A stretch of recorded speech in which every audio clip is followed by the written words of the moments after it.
So yeah, good morning everyone. So today we will again continue to the yesterday's session. More useful, majorly for interview purpose and in resume you can put all these components. These are like more on like a generative AI concepts. So Pranav will explain you NLP and other stuff. So you can see that and following by Lakshmi Narayana. So he is going to talk on some of the important packages, both from Python side and generative AI topic side. So yeah, please carefully listen. Very important topic, very useful for your interview cracking and jobs purpose. Okay, thank you, Pranav. With that, I'm handovering to you. Please proceed. Mm.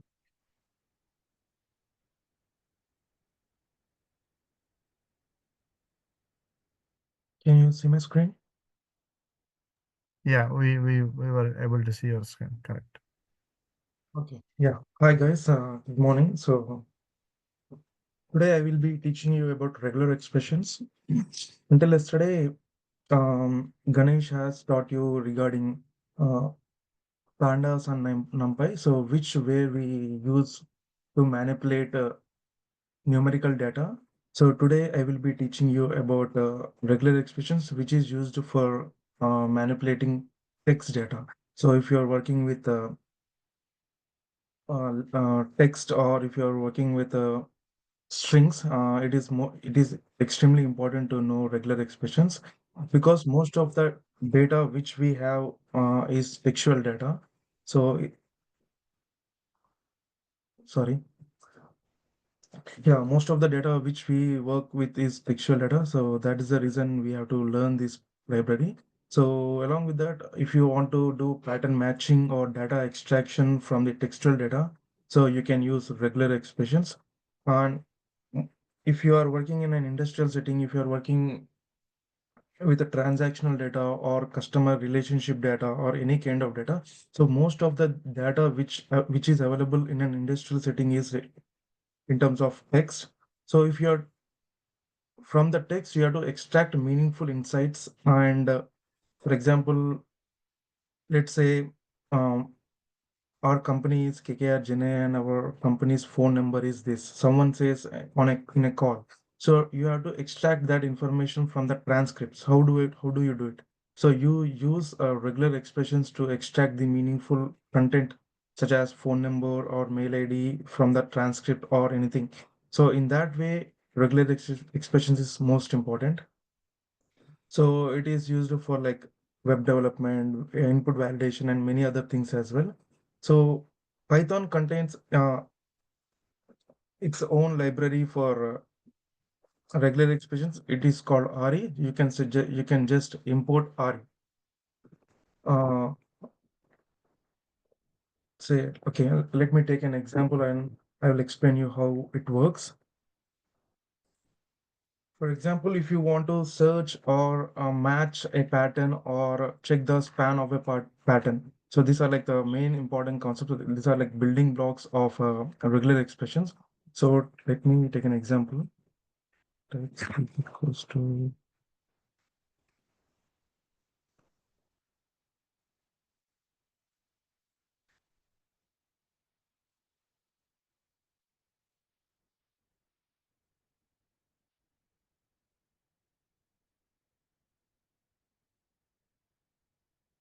see if there is a sentence and you want to match a pattern which is fox.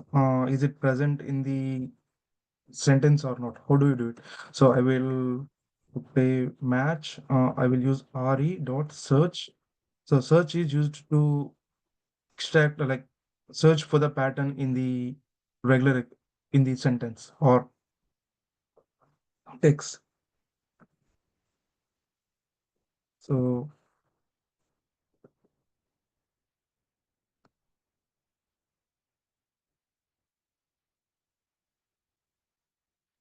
Yeah, Pranav, can you little bit zoom in because it's not visible to everyone. Yeah, okay. yeah, that's good. See right now I want to find if fox is present in the text. So In order to do it, I have to match is it present or not. So, okay, I did not import.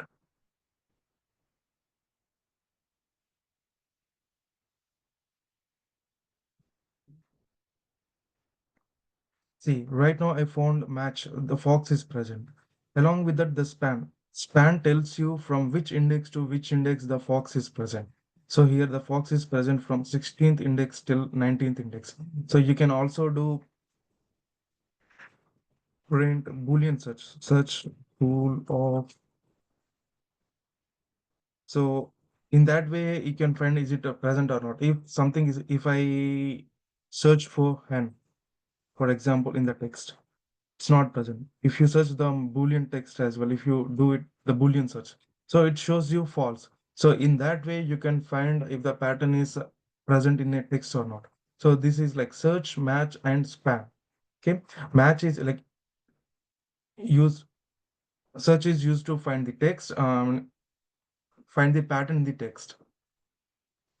So next is if you want to match all the occurrence of pattern in a search. For example, there is a text where bat, for example, cat. So this is the text. I want to find.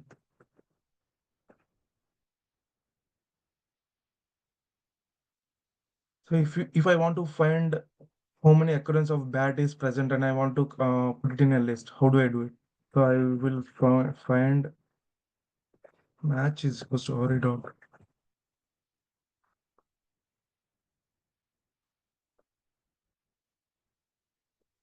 So for in order to find all the occurrences of a certain pattern, so you have to use find all. Okay, so I will print. See,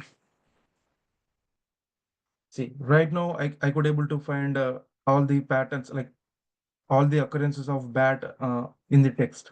So in that way, you can use find all. So if you want to just search for is the pattern is present, so you have to use search from the RE library. If you want to find the all the occurrences of a pattern within the text, you have to use find all. So along with that, there are like different. I will be explaining one more thing. So it is so if you want to replace a word with another word, or if you want to replace a pattern with another pattern, anything.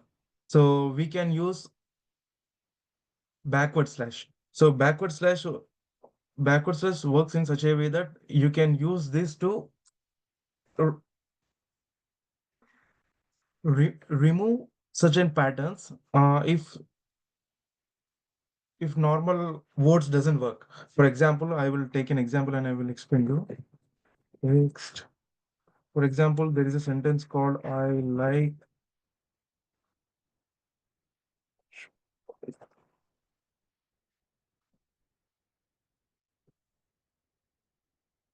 So right now I want to replace the pattern Python with programming, for example.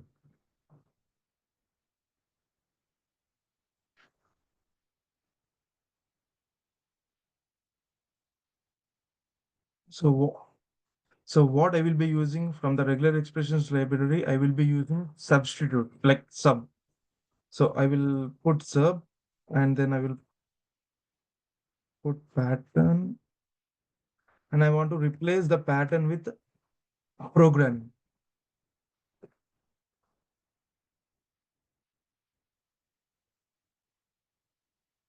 from the text. So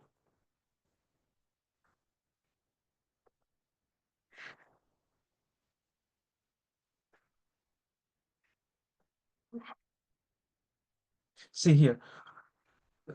So what I did from the text, I want to search for certain word, and if I want to replace that word with programming, for example.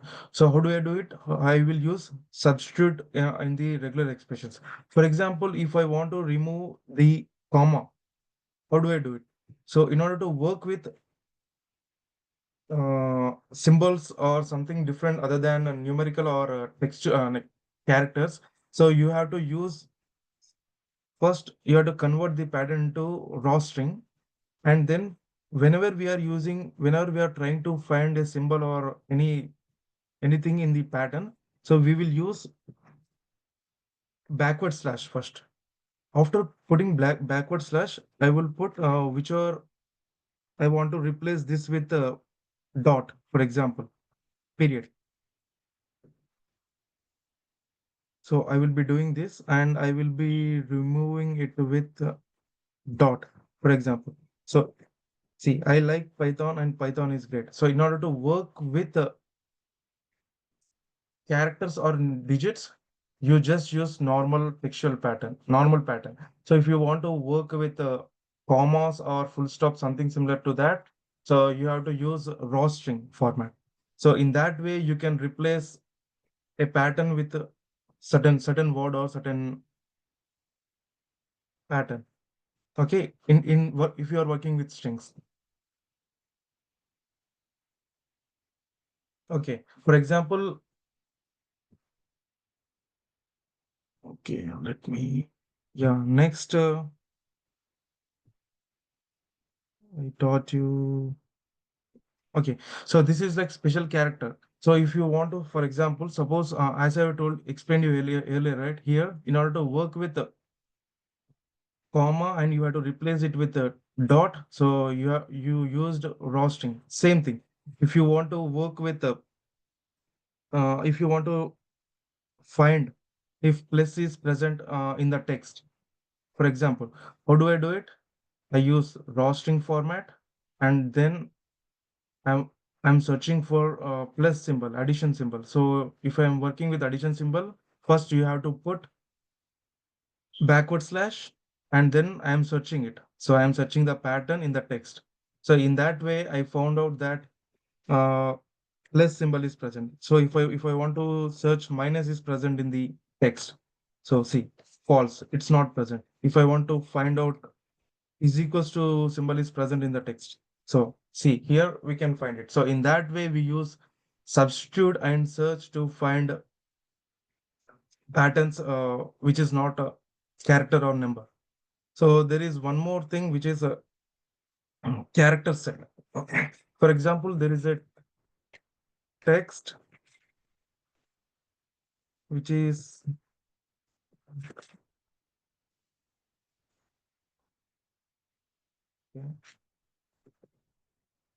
so right now there is certain text called cat, bat, rat, and I want to find uh, words starting with CBR and ending with AT, for example. So see here, what I will be doing is I want to find CBR starting the pattern starting with CBR and ending with AT. Okay.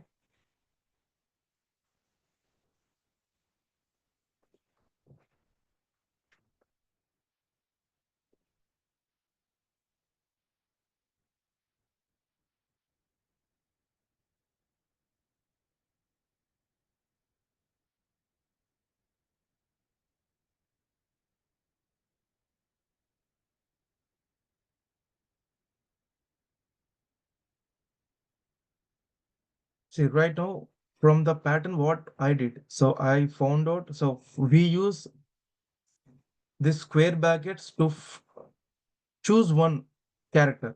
Either it can be C, either it can be B, either it can be R. Okay. After that, AT continues. So in that way, I could able to find cat, bat, rat. For example, if I write DAT, dat, for example, so it's not available because I did not put a D in it. If I put a D in the pattern, so I can find D as well. So dat. So in that way, you use this square brackets in order to find each character. Either it can be C, either it can be B, either it can be D, either it can be R. So in that way, you can use this square brackets to find the certain character in the pattern. For example, same way if you want to work with mm, characters and numbers. For example, there is a text. The text is something A1, B2, C3, D4.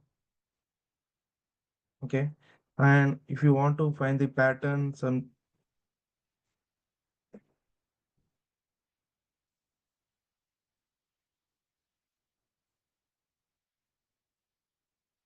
so right now I want to find letters from A to D,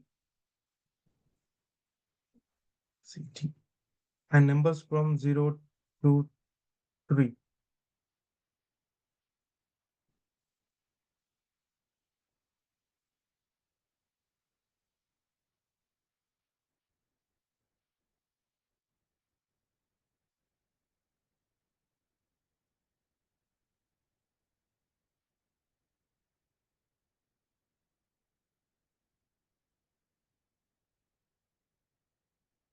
Sorry, this is a string. So we are working with strings, right? So yeah. So if I want to find the patterns which are starting with A, B, C, D and ending with 0, 2, 3. So I could able to find it using find all, and I would be using the character string. For numerical data, you put 0 till 3, or if you are only working with certain characters like 0 to 4, you can put 0 to 4 as well. So if I want to find 4, I could not able to extract D4 from it. So if I want to extract D4 from it, what I will be doing is I will be putting until 4. So right now until here, see, I could able to find A1, B2, C3 and D4. So in that way, if you want to work with characters and if you want to work with numbers, you can use square brackets to extract information or to extract meaningful insights from from using from strings into a list. Okay, so right now, along with that, for example, if you don't know which word is present in between, for example, there is a text which is cat, comma, cut, comma, caught. For example, there is a text which is like text. If you want to find out the pattern such that which starts with C and middle letter can be anything. If you want to find certain text from certain pattern from the text and you don't you for example so you can use period. So what happens with period doesn't count anything, so it can be A, B, C, D, anything. So right now I use period for pattern matching.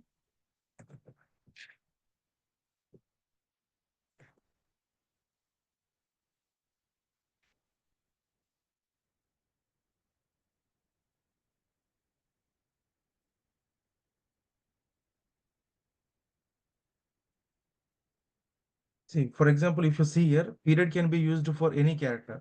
It can be A, B, C, D, anything. So it can be in number as well. So in that way, you can work with. Suppose I put C1T. So here I can able to extract C1T as well.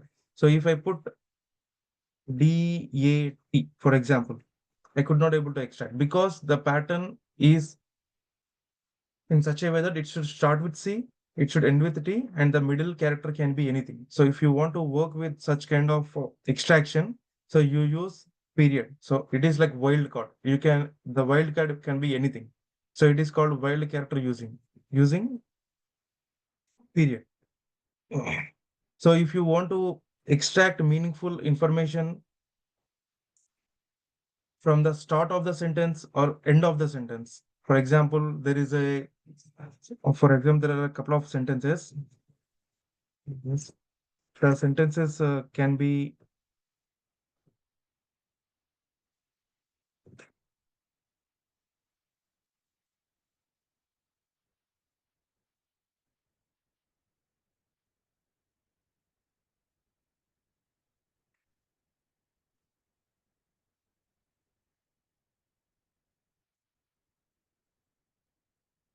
So right now there are like two sentences from here.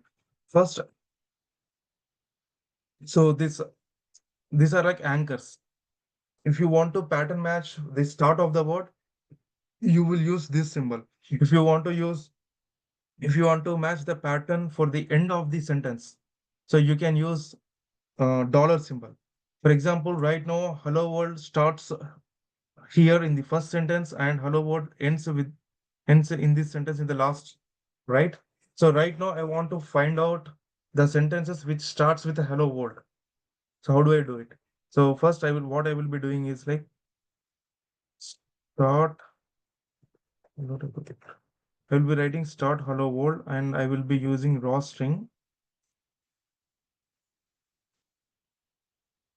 So here I put raw string. So along first, before the word, what I will be doing is I will be inserting this exclamation or some this mark. So in that way, using this pattern, this word is pattern. So right now I want to find a pattern such that from the sentences available in this sentence list, I want to find out sentences which starts with hello world. For example, how do I extract it? For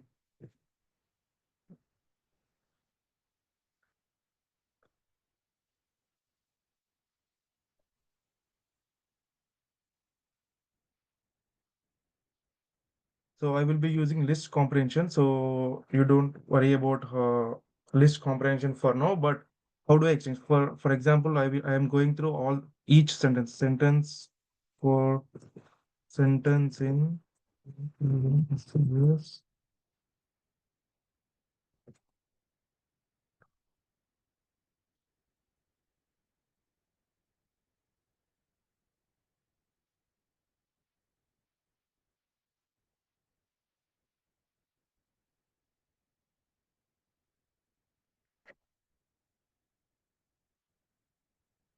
So this is for start of sentence. So I will be printing it.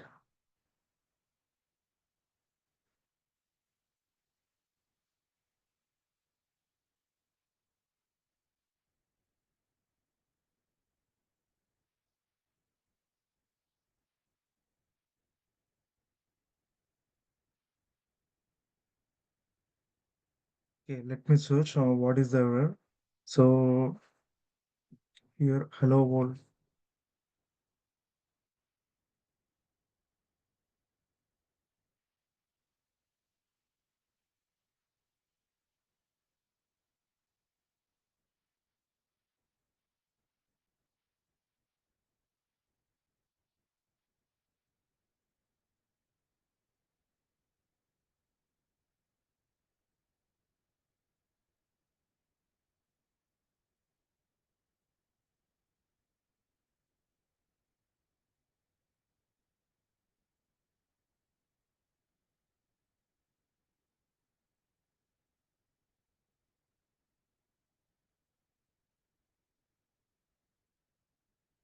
Okay, so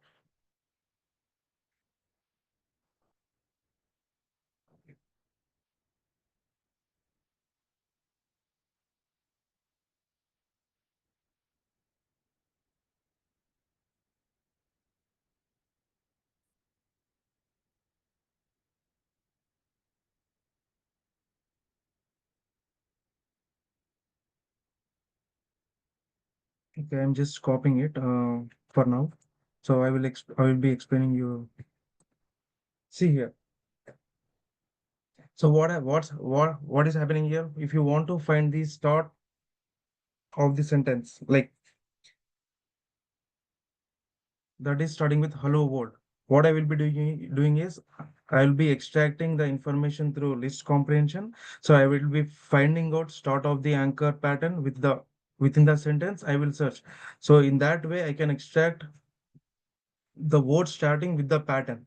So if I want to find this sentence which is ending with hello world, for example, how do I do it?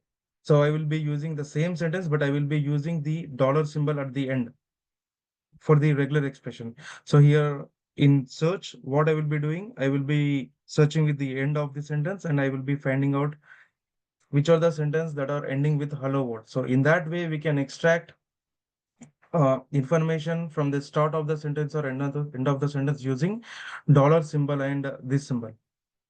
Okay, so these are like important things. So until now, I have explained you regarding the square brackets, dot, which is used for wildcard using, and the s- special characters. How do you extract like relevant information in terms of characters or new numbers along with the symbols? So, so these are like each these are the usage of each and every like character in terms of regular expressions. So there are like other things as well. For example, if you're work, so you can use star. So when you are matching zero or one occurrence of the preceding character. For example, if I take an example, there is a text.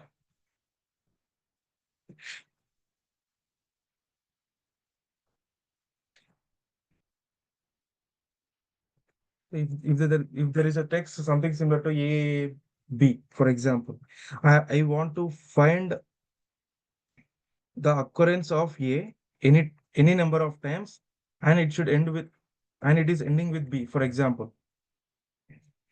What I will be doing, I will be using match.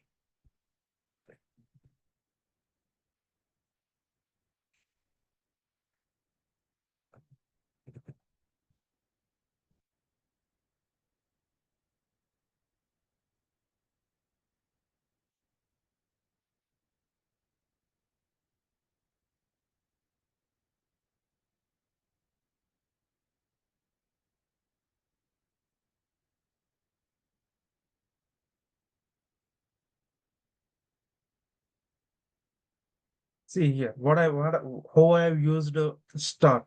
So star can be used for pattern matching in such a way that there can be zero occurrence of A or any number of occurrence of A. For example, if I remove something and if I match it, you cannot able to find it. For example, if I see A, okay, yeah, there is only one occurrence of B. For example, okay, for example, if there is no occurrence of B and I am putting star, it works because what I am saying is star can be used for matching zero or any number of times. For example, there is no B here in the text, but I want to find extract a pattern such that any number of occurrence of A and one minimum one occurrence of B. So I able to find it? No, because we don't have any occurrence of B in the text. For example, there is one occurrence of B. So I could able to find the pattern. So here, if you're working with regular expressions, you can use star for matching zero or more occurrences of the preceding character. For example, if you want to use like one occurrence of minimum one, then you will be using plus symbol in front of the character. So in that way, you can use plus and star symbol in order to find the repetition quantifiers. This is called a repetition quantifiers. So in regular expressions. So next, for example, if there is a text which is color or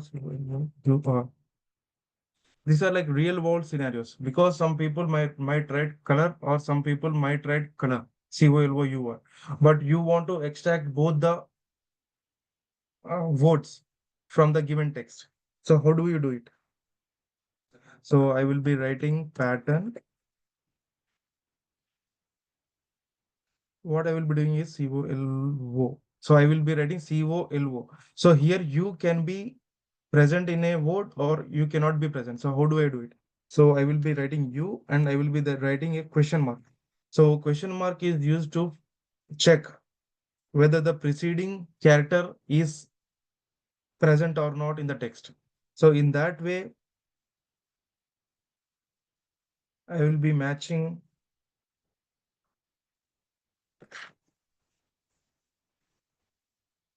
the pattern.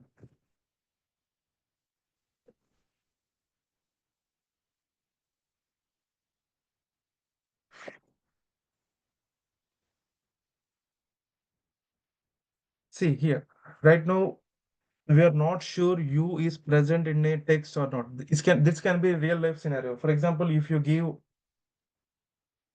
a customer, so they want to type something, so they can some people might type color, on some people might type COLOUR, but you don't know which one they type.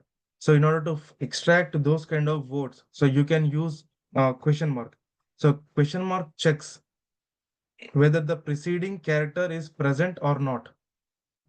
If it presents, it gives out the answer. If it doesn't present as well, it extracts the information from the string. So in that way, you can use a question mark.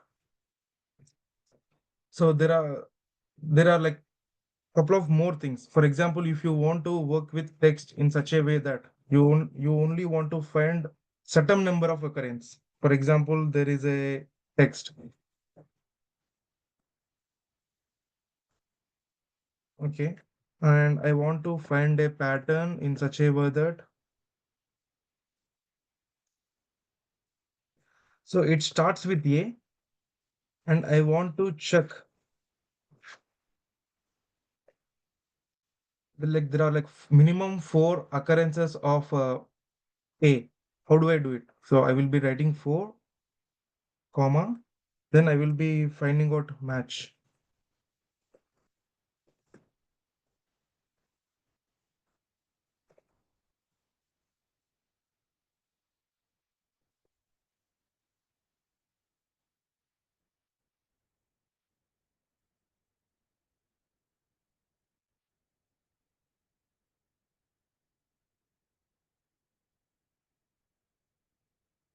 See here. So right now I could able to find out that if you, if I want to be certain about it, so I will put four. So if you want to use this notation, so it only matches exactly n occurrence of the preceding character. So right now I have put four. So I could able to find it. If I put five, for example, there are only four A's in it, and I put five. Will we able to do it? No. For example, if I put three, I could able to do extract three characters because there are like three consecutive A's. For example, I'm not sure about how many A's are there in the text, but I want to find out minimum of three. Then I will be doing is three comma. So in that way, it will check if there is minimum three A's, and then it will continue. For example, if I want to check in such a way that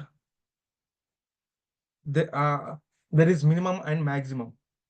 So for example, I want to check with 2 and 4. See, I could able to extract it. For example, there are like five, why not? 3 A's here. And I want to extract only the patterns. There are like minimum twos, 2 A's and minimum 4 A's. I could able to do it. Yes, because there are like, okay. So it only works with the minimum character. Okay. So if I want to extract, for example, B's, okay. So right now there are like three B's. I want to find out four B's.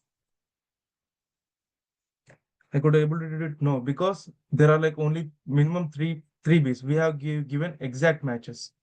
So if you want to find out two, you could able to do it. So here the number in between flower brackets matches exactly n occurrence of the preceding character. The preceding character is written before using flower brackets notation. Okay. Whereas n comma can be used for more than n occurrence of the preceding character. And if you want to match between n and m occurrence, it can be n and m. So for example, I have put 2 and 4, right? It can be 2, 3, 4. So in that way, I could able to find the exact matches. So here for repeating characters, you can use these notations like number in between flower brackets to find out exact patterns in the text. For example, if you want to be certain, if you want to be bounded in certain words, how do you do it? For example, there is a text.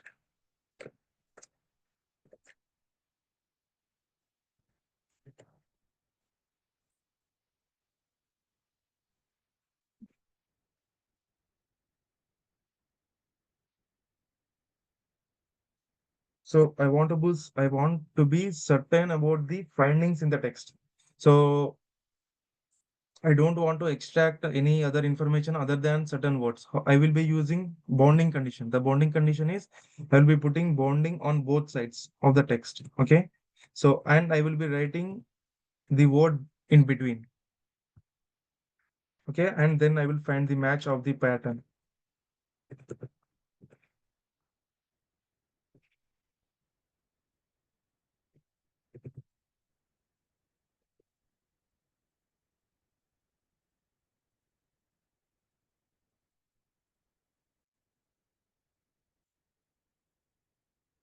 See here, right now what I did.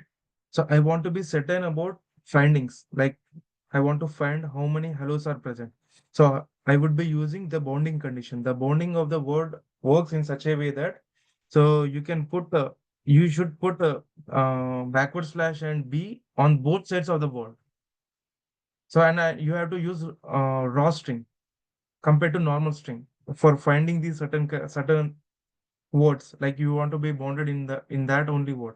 So in that way you use match. I want to find all the occurrence of hello, and then I want to extract. See, in that way we get a list containing all the patterns of certain word in the text. Okay, so there is one more condition which is called alternation. So I have not written the heading of it. For example, if there is a text and in the text we have cat or dog. Okay, and you have to find a pattern.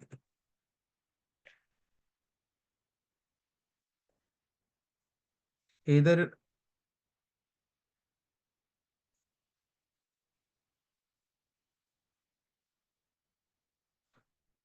so you have to find a pattern such that the text contains dog or cat. Anything it can be.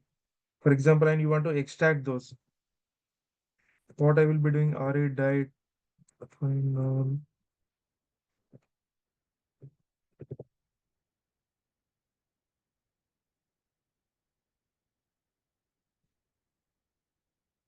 See, right now I could able to extract cat and dog. For example, if I write hen, so right, I want to only extract cat or dog. So hen can't be found because I did not write hen. For example, if I want to write hen as well, what I will be doing is you write hen. So in that way, I can extract hen as well. So you can use this symbol to find or. Like we know that, right? We can use like this symbol to find or. So in that way, in pattern matching, so if you want to find like n number of words in a text, this is the most important or useful symbol to find out like it can be cat, dog, hen, or anything. So this is most used in the industry as well. Like for example, if you want find out a certain city in the text, so there are like different people sits and like different people talks from different cities. So what you will be doing, you will be pattern matching from using all the cities, and you will be using OR condition. So in that way, you can extract the information from the text. For example, right until now we have worked with characters in the textual data. Right now, if you want to work with numerical data in the string, for example, there is a text. My number is, for example, there is a text called my number is 123 123. So I want to find a pattern. So for working with numerical data, you will be using raw string. Okay, raw string, and what I will be doing is I will be putting backward slash and I will be putting D.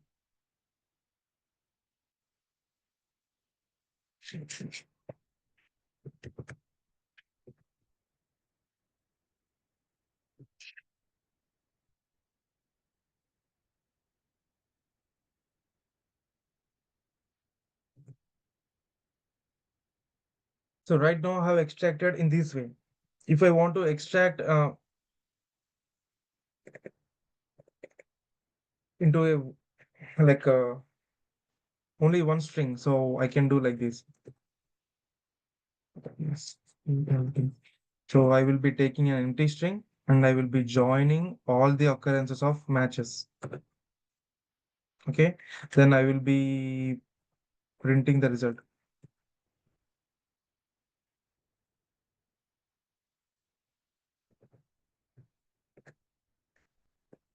See, right now, see, I can extract 1, 2, 3, 1, 2, 3 from the text. So if I don't want to extract number, but I want to only extract non-digits. So if I put capital D, what I will be doing, see, I will be extracting text in such a way that other than non-digits, I can extract the characters from the string. So if you want to extract digits, I will be using small d and I will be printing it. If I want to extract non-digits, so I would be using capital D. So in that way, you can extract numerical data or other than numerical data in the text using capital D non and small d using backward slash in front of it. Okay. So right now that is for digits, right? For example, while you're working with textual data, so there are certain conditions where you don't know which kind of white spaces there are in the text. Okay. Um, you could only see the text, but you're not sure which kind of white space is available or present in the textual data. But you have to find out which kind of white spaces are present. For example, if I write a text, I'll be writing hello, then I'll be writing tab, hold, I'll be using Newton. For example, if I print this,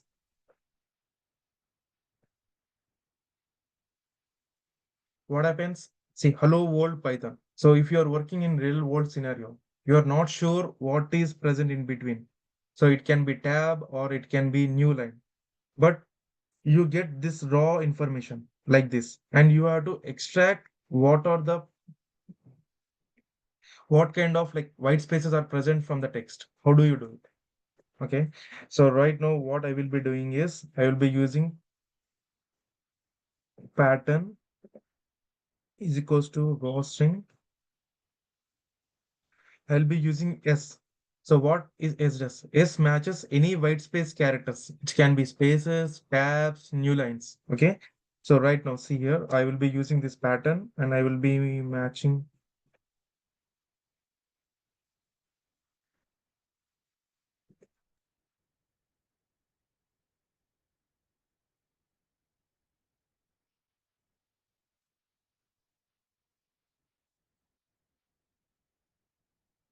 So I will be joining the result in an empty string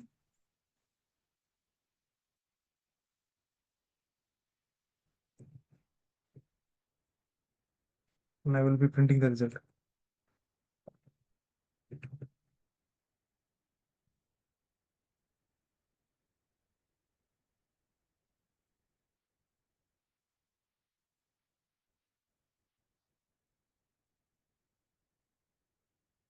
See here, we could not able to see anything, but there are certain characters. For example, if you want to extract only the characters, not white space, how do I do it? So I will put capital S. See, right now I could able to do it. Hello world Python. So in that way, I could able to extract information. So other than white spaces. Okay. So in this way, you can use a small s and capital S. Small s is used to extract only the spaces, tabs, and new lines. Capital S is used to extract other than white spaces. Okay.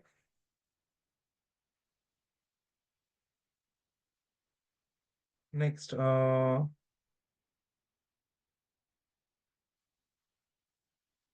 right next, W and capital W. For example, if you are using, so if you want to match any word characters, it can be letters, digits, underscores. So you will be using W. So if you want to extract other than letters, digits, and underscores, you will be using capital W. For example, I will take an example. So regex is for regular expression. Regex is the shortcut of regular expression. So I want to find pattern.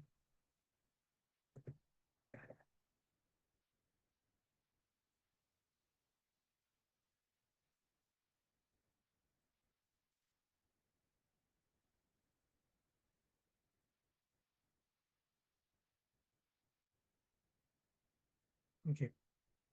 So I will be using underscore 101. Okay. For example, as I told you, right, you can extract letters, digits, and underscores from the text.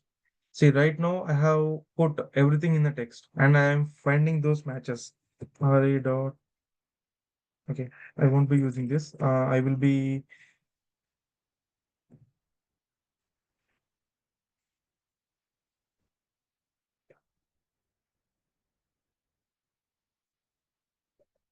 sorry.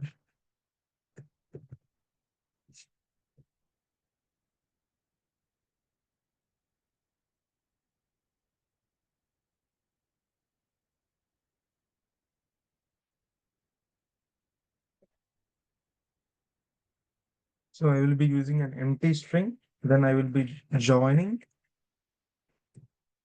all the matches.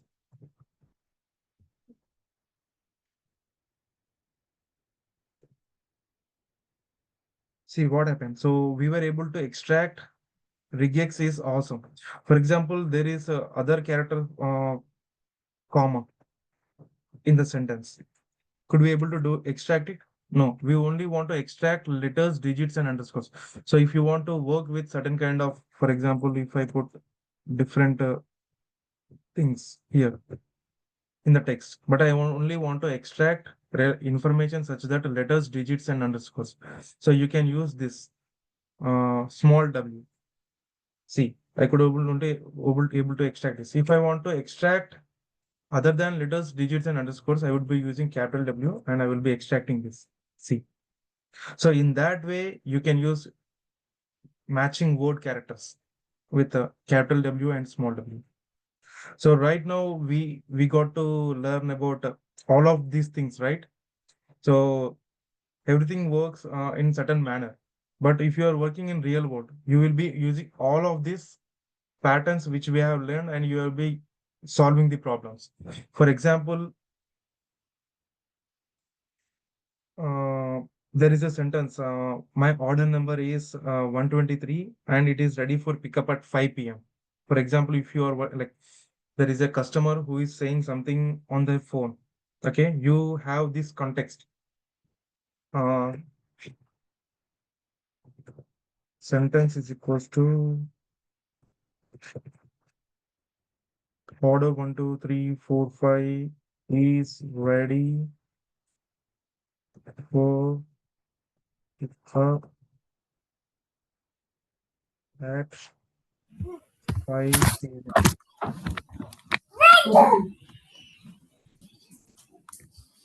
So I want to find the pattern. I want to extract the relevant information such as order number and time. How do I do it? So I will be using pattern matching in such a way that D and plus. So I have used D and plus. For example, if you go back and see what is D and plus. So D matches any digit 0 to 9. So what does plus means? So plus means matches minimum 1. So it should, the character should be 1. Like the numbers should be minimum 1. For example, if you see here, right now I have I have written the sentence, my order is 1, 2, 3, 4, 5, 6, and pick up at 5. Okay. So, and I want to find out the pattern such that I want to extract the relevant information of order number and time. So how do I do it? Output is equals to re dot find all patterns.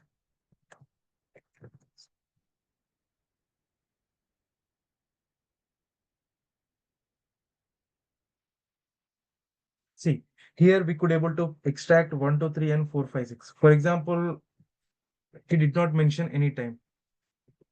So we could not able to extract it. For example, so in that way, you can find any relevant information from the textual data. So right now I have combined D, which is digits, and I am extracting digits with a minimum of one character. Okay, so this is one example. So if you, I'll be using one more example. For example, there is a sentence called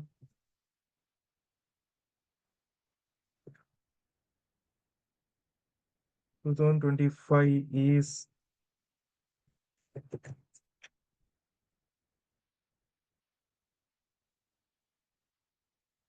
current year. So this is a sentence. I will be copying this. Okay. But I want to extract information such that it starts from the information should be at the start of the sentence. Okay. What I will be doing. So I will be putting this symbol of see what we learned here. So for using start of the sentence, we use this. To find out information at the end of the sentence, we use dollar. Okay. So what I did the same thing. So I copied this and just put start, and I will be putting the output. For example, this is not at the start. For example, I wrote my and I extract. We could not able to find it because it is not starting from the start. So if you are finding the start of the sentence and you want to extract the information at the start of the sentence, you will be using this symbol. Okay. So if I want to do the same thing with at the end of the sentence, okay, what I will be doing, I will, so I will put this as it is. I could only extract one because I only found out one. Okay. So in that way, if it is present or not, 2024. Okay. I could only extract 2025 because I put dollar symbol at the end. Okay. So if you want to find out and combine it with numerical data or textual data, so you have to work with the different things mentioned above, and you have to extract the relevant information from the sentences. So I will be showing you one more example. For example, sentence is call me at someone says his mobile number, or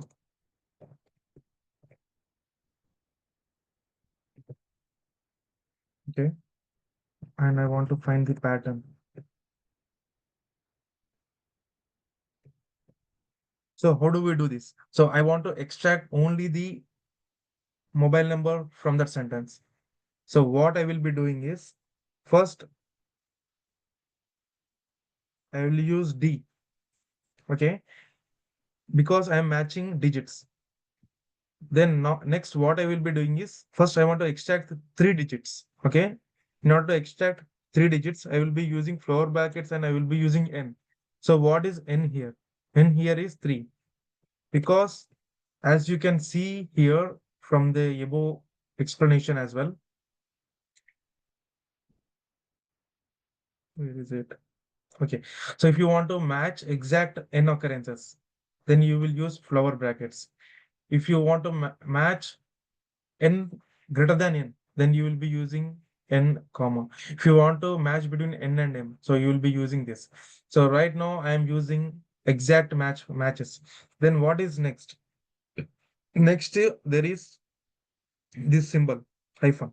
So I'll be using hyphen. Then again, I'll be using 3 because next also 3 characters. Then I will be using hyphen, then D, then 4. Because at last there are like 4 characters, right?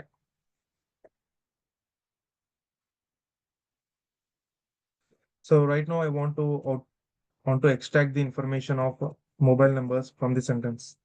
What I will be doing, re dot find all. I have given the pattern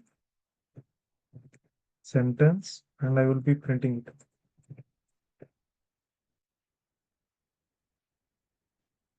See here, we could able to extract the information. So if I put something like 1, 2, 3, only I put 3, but I have given 4. Could I able to do it? No, because I could able to only extract one mobile number. So that way you can use pattern matching to extract relevant information from the textual data. Okay.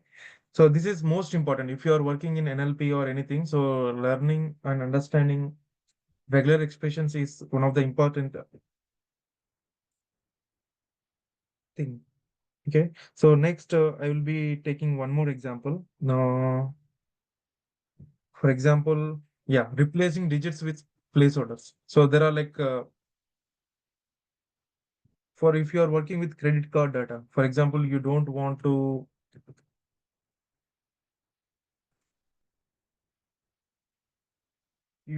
extract the correct information, but you want to store the customers data. For example, if you are working with it, so someone says my credit card is something like this. Is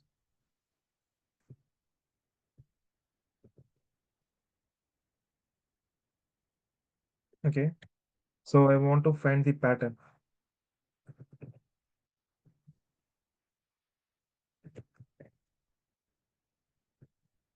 And I also what I want to do is I want to replace the credit card numbers with a placeholder. For example, I want to put star. Okay, how would I would be doing? So I will output re dot substitute. What I'm substituting? The pattern with star, for example, from the sentence. Okay, then I want to print out the output. See, how did we do it? So we found out the digits. Whenever we see a digit, we want to replace that digit, that pattern with star, a placeholder. Okay, from the sentence.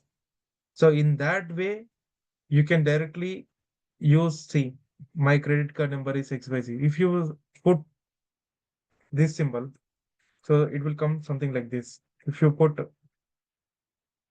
dot, see, so in that way, you will be using placeholder and you will be extracting only relevant information and you are not exposing a credit card number or anything during the analysis. So in that way, you will be using pattern matching. Okay. So last example. So if you want to extract information such as like certain information. So for example, there is a sentence.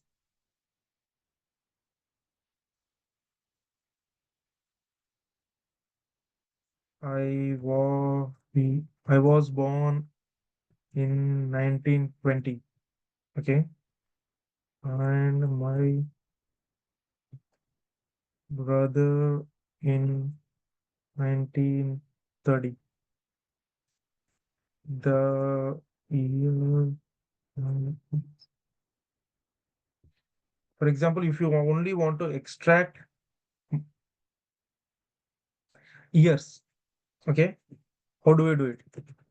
So right now I will be using raw string. Then, as I have told you, right, if you want to be certain, so I have explained you this word boundary. Okay, so I will be using word boundary. How do I use it? So right now, in order to use word boundary, I will be putting word boundary on the both sides. Then in order to extract this number, so how do I do it? So what I will be doing is I'm working with D, right? So number is digits is small d. If you want to extract uh, other than digits, you will be using capital D.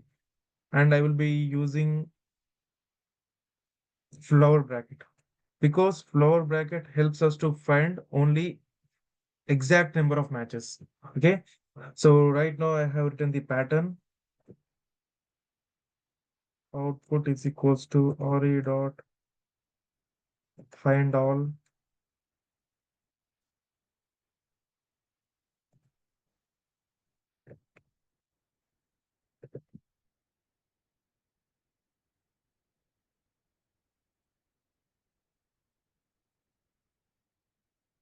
See, we could able to extract. For example, if I provide 121,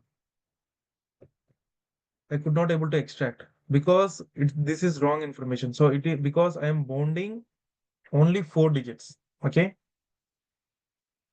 So in that way, you can combine, mix and match everything like above mentioned regular expression patterns, and you can extract relevant information. So this is one of the important aspect of using regular expression. So if you are working with textual data, so you should know NumPy. If you are working with the data manipulation, like data frame manipulation, you should know pandas. So if you are working with the strings or any textual data, so you should know regular expressions. So these are like the important aspects of working with any natural language processing or generative. So if you are working in a generative project as well, so you have to extract relevant information. So these are like basic key skills. So you have to learn. So you can practice this. So right now, if you are working on something, some project, and you want to try out, so there is one website called Regex. That's 101. So here in this website, what you can do is, so you can try your expression and you can test whether it is working or not. So you can put your text here in the text string place, and you can try out the regular expression, and you can, if you find the match, it will be shown here. So in that way you can practice regular expressions. Okay. Thank you.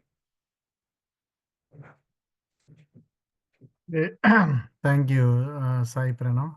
It's a really, really nice session. I know it is slow because you're explaining each and everything, but it's really, really mandatory for the entry purpose. So, yeah, it looks like small operations, but some of the interviewers ask these questions in real time. Okay. Venkatesh will explain you for 5 minutes how these useful in the real time. I'm trying to unmute him. Venkatesh, can you explain him why these are really mandatory in real time and entry purpose? Yeah, thanks, Govindrao. And thanks, Pranay, for briefing out for the regular expression usage and their importance for the package. I'll just share my screen quickly because I will show you. I was working for one of the banking industry, so where we are trying to do for A-based accounting tool, like we see in the Joe and some of the accounting tool where it will categorize the based on the amount which you spent, right? Like when you swipe your card in the restaurant, or when you travel, when you're using some Uber, Volo.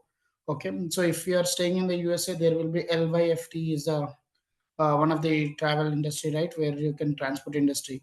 When you utilize your credit card or when you are using your banking details, so there will be the some transaction information, right? So that has to be mapped with the when you are filing for income tax. So each and every transaction, the each and every amount which you need to categorize based on that, the amount was spent into the ground Are you transportation or sharing like something, Venkatesh? yeah, one second, Ah, let me download that data set. I'm just trying the data set. sure.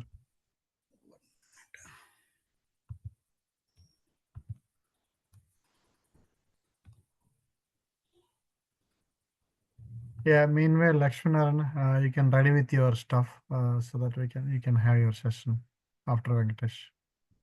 Yeah, just 1 second, guys.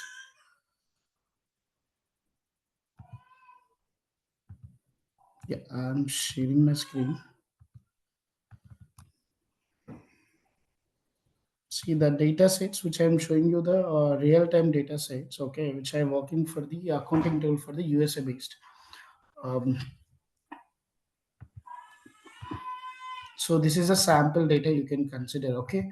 So every month when we download the statement right from our net banking, so we'll receive the statement details in this format excel or pdf document. So consider, you see, whenever the ca people, like in chartered account people, every year they wanted to file the income tax, right? What they do, they get the statement details in the form of excel files, okay. So because they won't able to copyright if they develop download from the pdf document or some other .txt file, it is very difficult to them manage. So here, so as you are the ai engineer or you are the a data scientist role, if you're working for some finance industry where you want to make this process to be automated, means like a name. So consider, see, here is each and every transaction details, and which are the information you have spent it, okay. See, here you can see second, the transaction, these are various the fields. I just wanted to show you how exactly it will be there. Let me download another data set if required.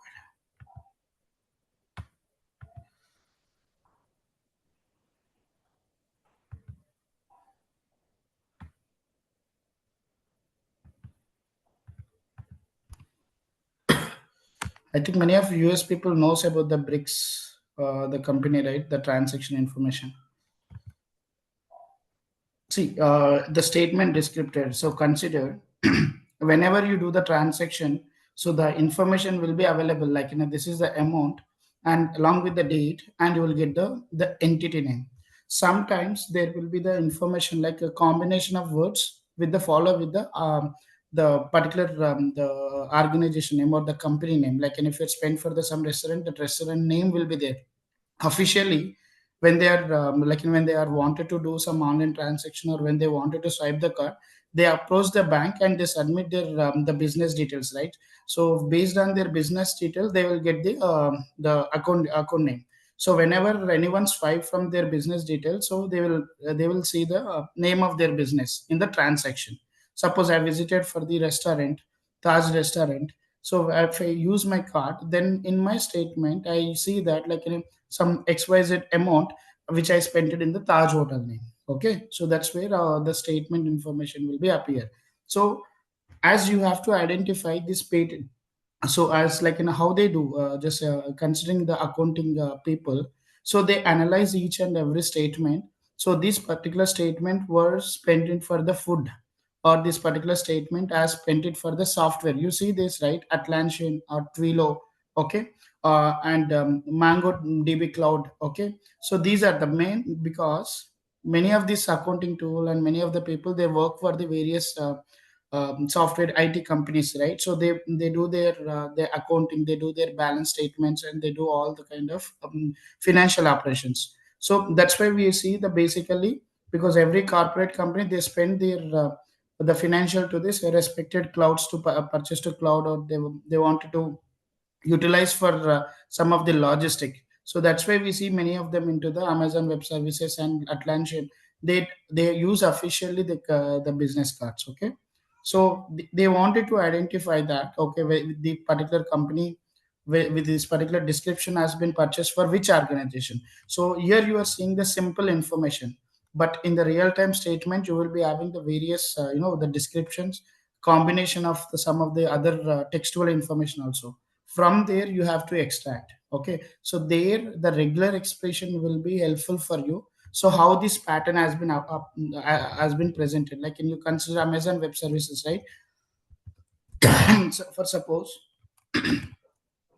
so sometimes you will be there some software like in a purchased, it will be available like this, and Amazon Web Services. Sometimes what will happen, so the AWS, okay, cloud purchase. Okay, sometimes the organization name will be the either the starting of the word, either it is the center of the word, it might be the ending of the word actually. Okay, so there will be the certain patterns, and there might be the some dates as well also will be presented in the statement descriptor. So which we need to extract all the information with the pattern based, how these patterns has been appearing. So based on this particular column, we analyze and accordingly we build the regular expressions pattern to identify to extract the information field which is required for to analysis in the future. Let me see 1 second. Yeah, this is the best example. That is a process one.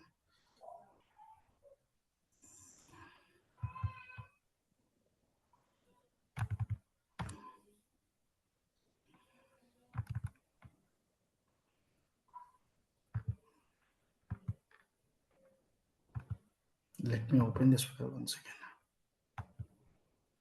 Yeah. So here you're seeing this, right? So this is the memo will be there. Yeah, the memo is nothing but the description, statement description. Each and every the bank will have the different future names. So this is for Asset Inc. Okay, this is for one of the the banking industry where we will get the statement of here. So you can see this, right? See, payment made towards to the software subscription for Google G Suite. Okay, and sometimes you can see that payments to made towards online services asna.com. Okay, express checkout payment. So see, so wherever you have utilized your card or wherever you have spent the money, each and every information will be available in this description. This description columns will be provided by your banker. Okay, so for you need to for you to identify that whether the particular the particular the amount which is spent for which category. Okay, so you can see that. So what they do based on this description, the account people they do manually. So this information spent for some payroll purpose. So you can see that payment made towards payroll and 41 k fees for human interest. Okay, so this is for payroll and this is a one of the category for their account. Okay, so you see there are like in a around 1 or 6 categories they have like for to analyze this account people. You can see in Airbnb how much they have spent it and everything they do this analysis. Okay, based on this description. And you can see just sometimes it will be payment to the bricks is a bank and admin services, right? So like this they will be available. So in this place the regular expression is very very important to you to make some patterns and to extract this key information from the given description. See all this information now is there.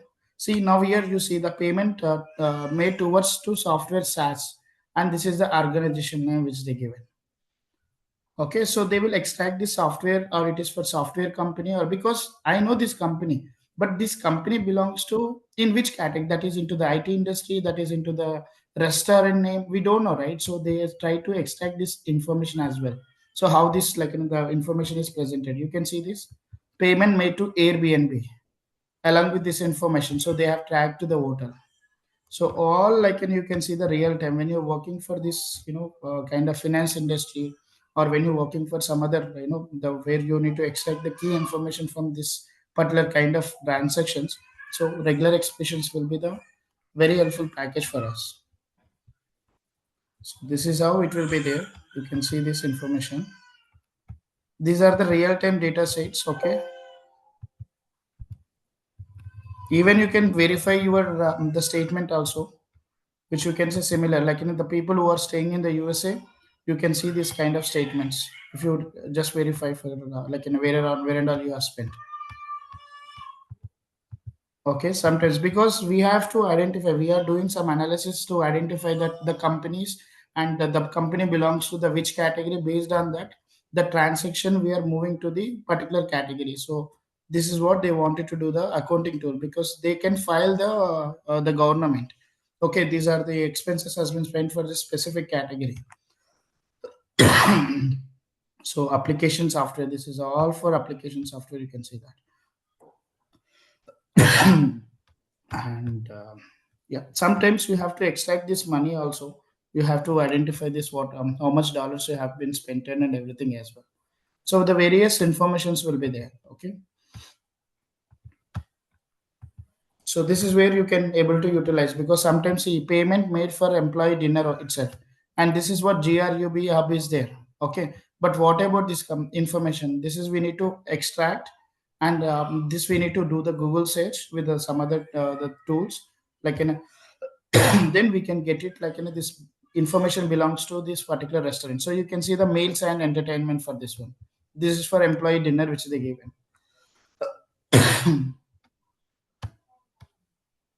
Okay, so this is the one which I wanted to show you, because why the regular expressions is very important for us. Like so the in text pre-processing or data pre-processing, the RE will be helpful you to extract like this information as well. I hope you people are clear with this.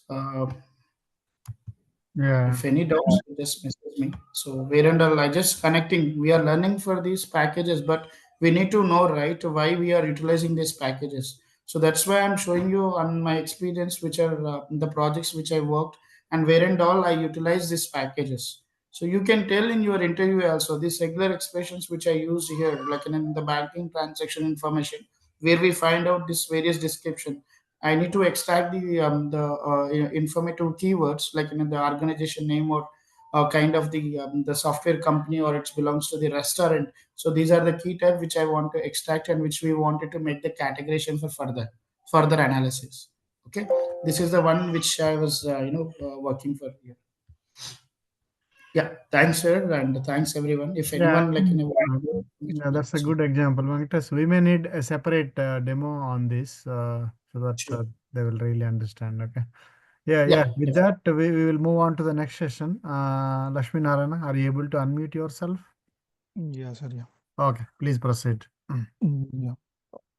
Let me share my screen.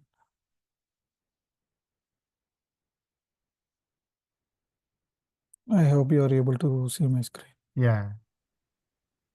Yeah. First of all, thank you, Pranay, for wonderful session on the regular expressions and how can we use all the regular expression patterns to find from text data and this data. And also thank you, Venkatesh, sir, for showing the real-time data, how the regular expressions are working in today's world. And coming to this session is all about data visualization. As in today's world, data visualization is playing as a key role in our things. So data visualization is nothing but turning our numbers, information into pictures. Instead of looking at the raw data, we can use charts, graphs, and patterns to analyze how the data is being spread and how it is. And in this session, we'll learn about two powerful Python libraries for creating such visualizations. One is like Matplotlib and another one is the Seaborn. Firstly, we'll see how the data visualization can be done with Matplotlib. Matplotlib is one of the powerful Python library which enables for creation of diverse visualizations, including static, animated, and interactive plots. Mm, Before starting with the Matplotlib, just we have to install the Matplotlib library to work with it. For installing it, we need to use this command. It is pip install Matplotlib.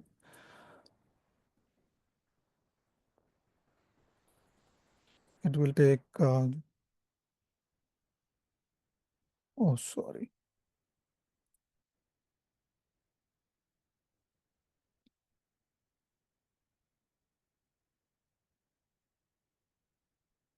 Yeah.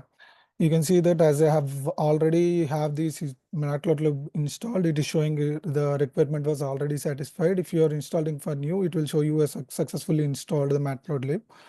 So once after installing, we have to import it to work using that library. So for installing the Matplotlib, we need to use like this: import matplotlib.pyplot as PLT. PLT is nothing but an alias, which is like shortcut for using for every time we don't need to write like matplotlib.pyplot. We can just write PLT. Let me import this first. Yeah, we're done with importing. Yeah, let me start the practical thing with the simple line plot. Line plot is a simple graph that uses a line to show us how the something changes over time or across the categories. Uh, for seeing the practical example of line plot, let me take some data. I'm considering X as my variable for years.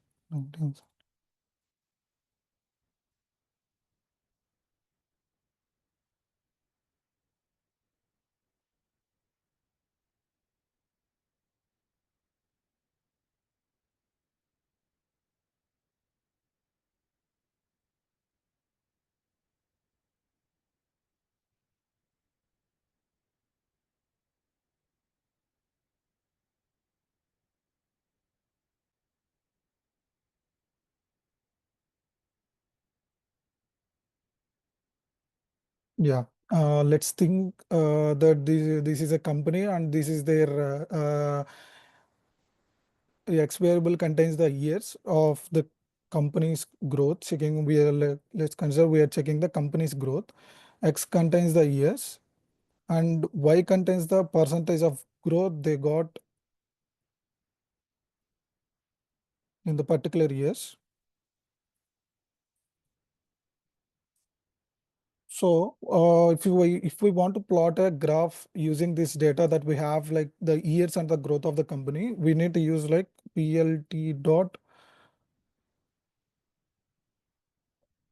plot of x comma y.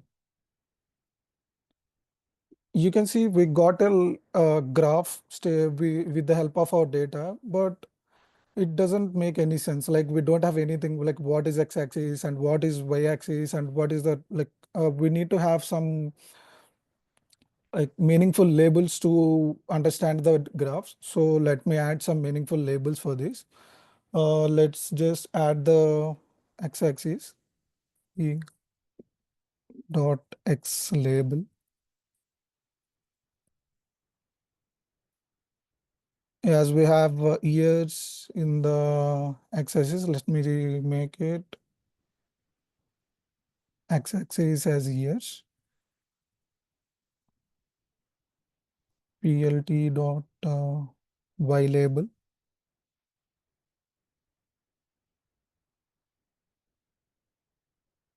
Y label is containing the growth of the company. Let me just say that percentage of growth. And let's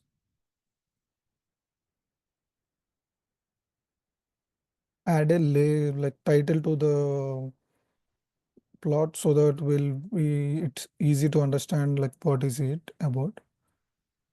And it is about a line plot for years versus growth.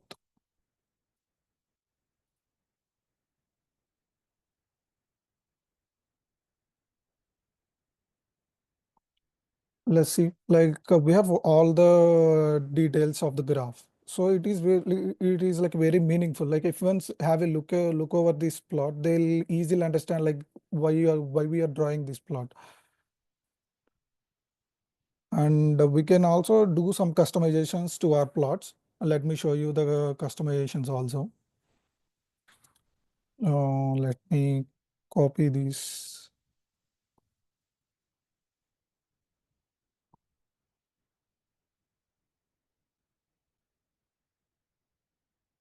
Yeah, we got the same graph, right? Let me add some parameters that can give like a good attractiveness to our plot. Like the initial one is like I'll change the color of the line. Color is equal to, let me take like green or something. You can see like our plot has got a color called green color. It is looking better than before. And now let me add something called line style. We can also add line style. Using this, we can make our line in different styles. I'm taking double dashed. See how beautiful we can make our lines to be looking. And also, I just want to show you with different shapes.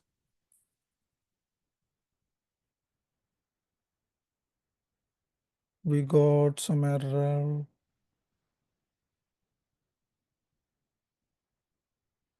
Yeah, you can see right there is some specified characters that we cannot use in this. So only the supported values will be dash, double dashed, under colons, solid dashed, dot dashed and dot. So we have some restrictions to use all these symbols. So we should use only the specified symbols. Let me use this, and I want to add like line space or line width. So we'll be able to see the width of our lines. Let me give it as 3. And also I want to mark the coordinates, like we have the coordinate called X. For 1975, there is a growth of 10%. I want to show, I want to see the point, stating that point on the, stating that coordinate on the plot. I'll show you how to make it. We can use marker, which helps us to plot our coordinates on the plots.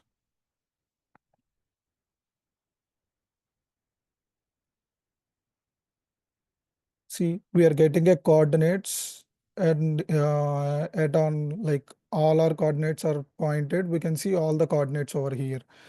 Before we can only see the line, but we don't know where the coordinates are. Like we need to keenly observe to find out the coordinates in this. But here we can have a look over the coordinates easily, as we have used markers annotations to our line.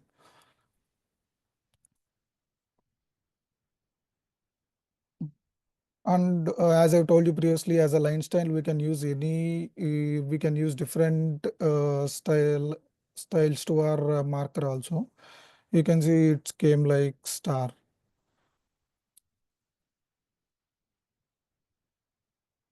Okay, we'll go with the multiple plots. Multiple plots is something where you can draw like multiple plots in a specified section or a space. Let me show you that in real time, like how it will works. Let me take some data. Let me consider the same data, and I'll be adding one more thing to it.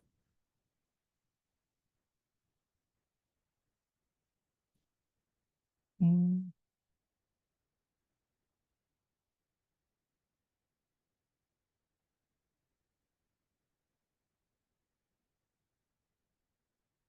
Yeah.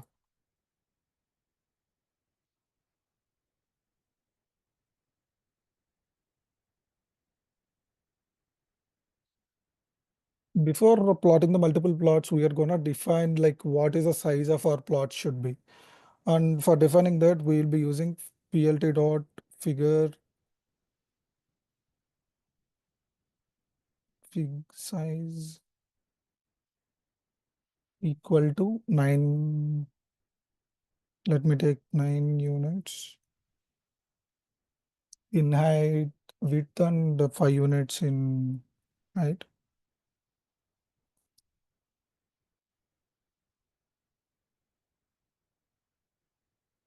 Don't get confused. Here we are defining our figure size, and I'll show you once we get the output. I'll clearly explain why you're giving these numbers and why you're using this fig size and all.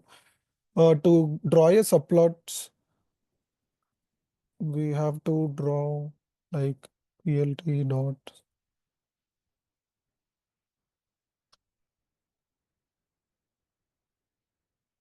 2, 2, 1.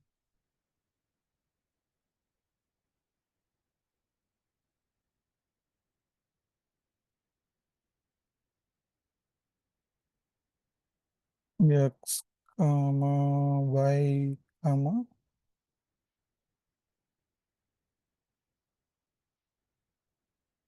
I'm just giving a random color to it. Let's use red.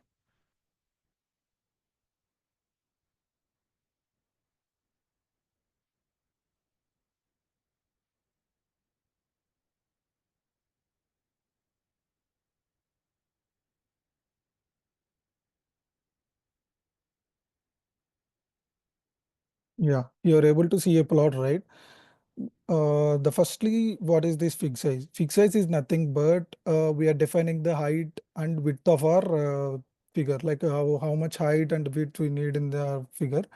And in this subplot, the first value is like rows, how many rows we want, and the how many columns we want to be in our plot, and which section of the plot, which section it should take. Like we will be having a lot of sections here. This is the first section. If we want to draw one more plot in same kind, we just need to change this. Like we are changing it to the second section, and I'll be changing the color also, and I'll be changing the title, and mainly we need to change the data to have a different stuff. You can see here we are able to generate two plots side by side. This is nothing but multiple plots. There is no limit in this. We can add how many plots we need till it's meaningful. I guess as per my same thing, up to 6 plots will be very clear. We can see all the information very clearly. Apart from that, it will be like very mess and mixed. So make sure if you wanna use these multiple plots, use up to 6 plots is like a recommended thing. And also I want to suggest you something that when you are attending the interviews will be like expecting us to have some basic knowledge on plots, like what the different plots will be doing. The interviewer is asking you about like how you gonna display something about the time series data, which plot you're going to use to make it meaning like create a meaningful visualization of the data. You should be able to tell them instantly that we will be using the line plot, and also you should be able to tell them why you are using that also.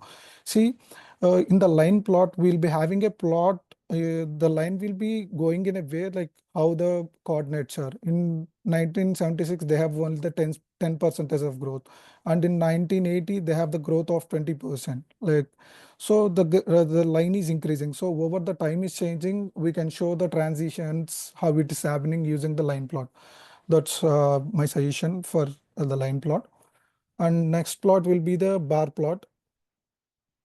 This bar plot is used to show and compare the number of different things. Like each bar represents different values. The taller bar will be the taller value, bigger value, and the smaller bar will be the smaller value. Let me show you in real time how we can look at the bar plots. Let me take some data. I'm taking some categories. Mm,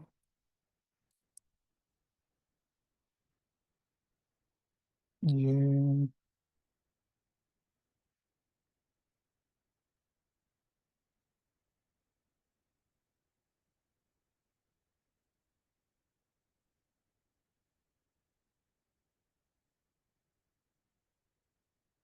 I'm assigning some values to the particular categories. Those are like 5, 7. These are like random values. 3 and 8. And also make sure one thing, always try to comment everything what you are doing. It is a good practice in data visualization or anything like during coding. You need to label like comment out everything. If someone is looking at your code, they should be able to understand why you wrote this.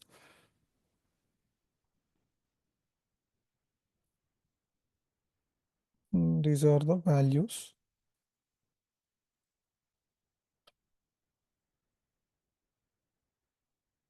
To create the bar plot with help of these things, we need to use plt.bar of. Bar is nothing but bar plot. Using the data we have cat, comma, val. Comma, I'm also giving some color to my bars. That is nothing but purple. And as I have previously mentioned, we need to have some labels to make our graph meaningful.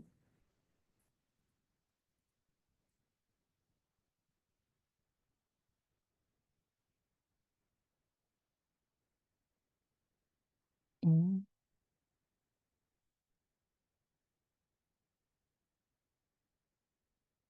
plt.y label of use.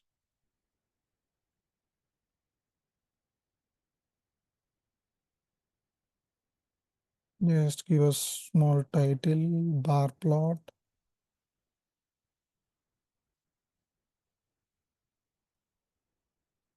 Plt dot of. See how we are able to categorize the things, and using these bars we can easily while looking at that, we can easily tell that how many values a category have. Like A has like five values, and B has the 7 values, and C has less number of values, and D has the highest one. We can easily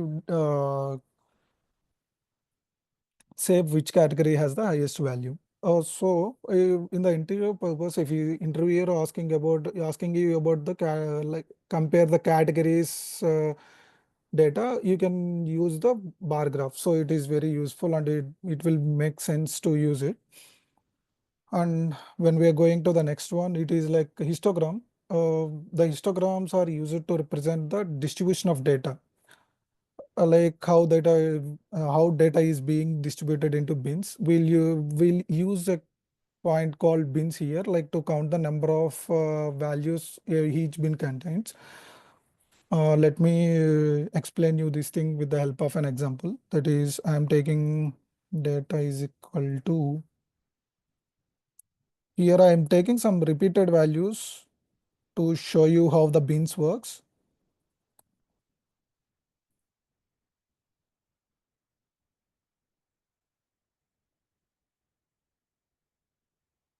Yeah.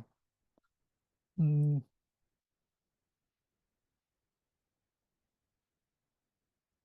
to draw a plot with this, we need to use plt.histof.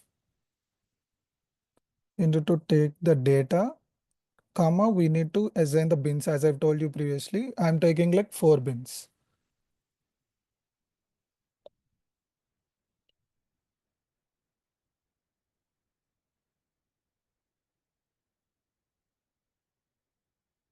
As always we are doing, we need to have all these things. X label, Y label, title and all. Um,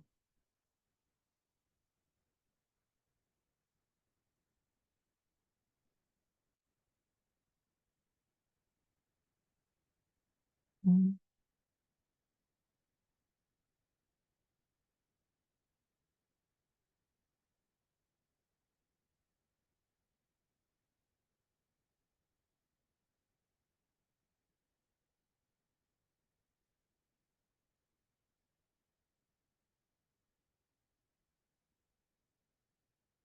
See how we are getting the bins, like from 1 to around like 1.7 we have only one number, like less than 2 we have only one, less than 3 we have two values, that is 2. So you can see here, let me add some color and attractions to it so that you will be easily identify. Color is equal to, use some different colors, orange, comma, I am giving the edge color also so that it will differentiate the edges of the bars, so we can easily recognize what is what. I'm giving black. Yep. See, here we can easily differentiate like from where to where the first bin is and from where to where the second bin is. As we have taken 4 bins, all the data that we have given is divided into the 4 bins. This is how you can work with the histograms.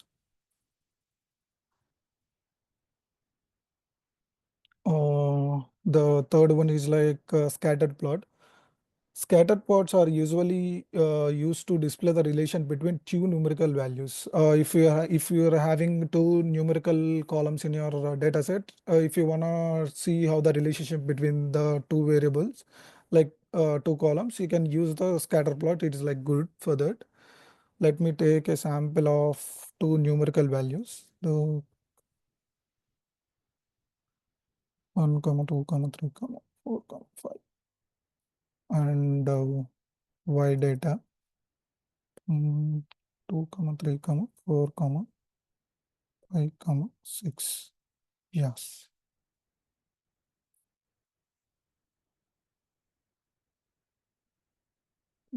To draw the scatter, we need to use scatter and x comma y. If you are not using the color, it will give some random color like shady blue. So I'm giving some color to make it good, look good. And also I'm using some marker. I have shown you I've explained you about this marker in the line plots. This marker will helps us to point out our coordinates. I'm using this symbol. Same, the X label.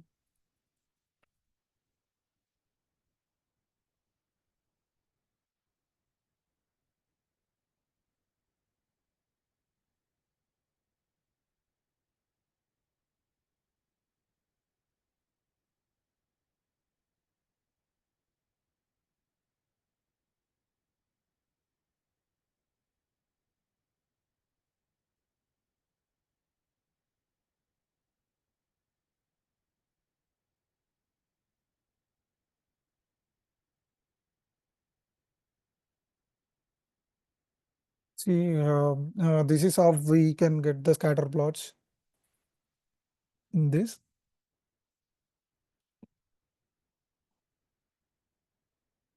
And when coming to the interviewer point of view, the scatter plots are used in the like in a situation where we want to see how far the data is from the away from the best fit line. Like when you consider the machine learning, we have we have an algorithm called linear regression, where we'll be getting a best fit line. I'll show you how the best fit line will be. PLT dot of x comma y. Yeah.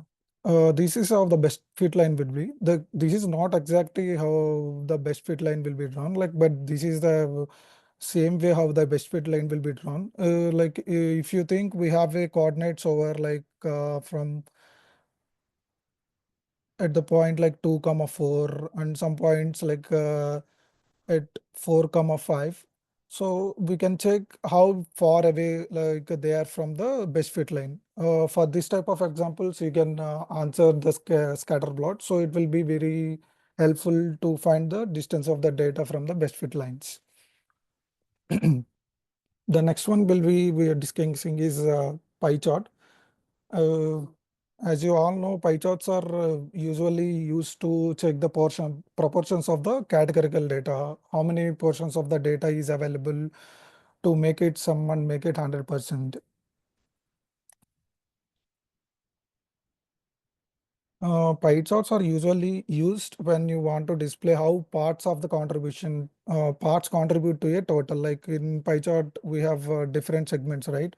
So when we add all those, we will be getting a complete pie chart. I'll show you with an example so that it will be very easy for you to understand. Mm, Let me take something called label.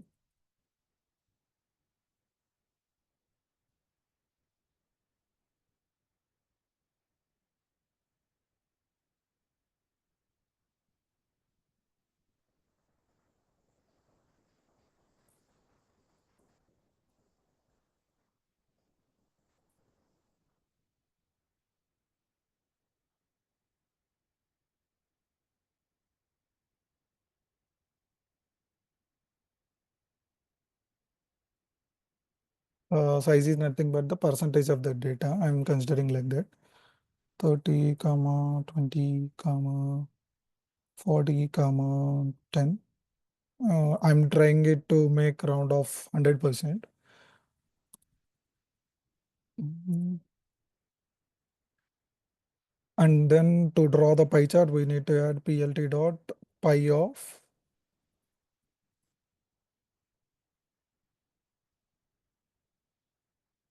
sizes comma label equal to label.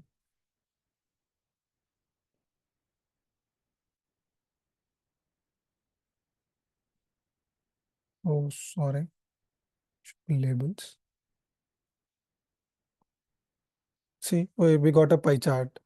This is with the random colors that has been default. So let's add some better colors to this, and I'll show you how to add that one also. Here for adding the colors to the different plots, we need to have our color pattern ready. So for that, I'm creating some color pattern like colors, where I will be adding gold to my first part and yellow, green. I'm using some different shades so that you'll be well aware about how the different colors are available in this. Light, coral, and light sky blue.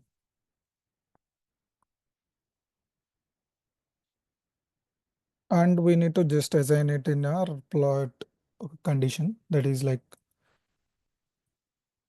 colors equal to colors.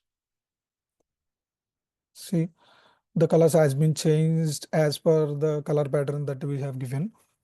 And also we can also annotate like what is the percentage of A here, B, C and D. Like this is very plain, it doesn't make any sense to it. Like we need to have what is a thing that is specifically needs to be defining by the A, B and C categories. So to do that, we need to use a function called auto percentage, which is used to label our slices. Like a slice is nothing but the proportion of the data. So let me add that for you guys. And auto PCT equal to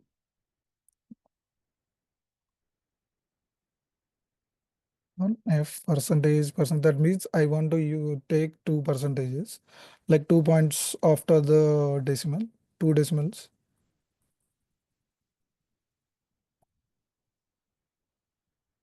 Comma, I'm using one more thing class explode.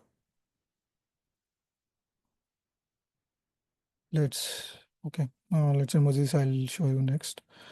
I'm using called shadow equal to true. Using these things, you can see like we are able to see all the percentages of the categorical data. And also we are able to add a shadow to our pie chart, so it looks very nice. And when we want to show something like out of our data to pop out some slices, we can use something called explode. To do the explode, I'm giving some fractions of data, like how much fractions it should be pop out. I'll show you how it will look like. And we need to assign that value here.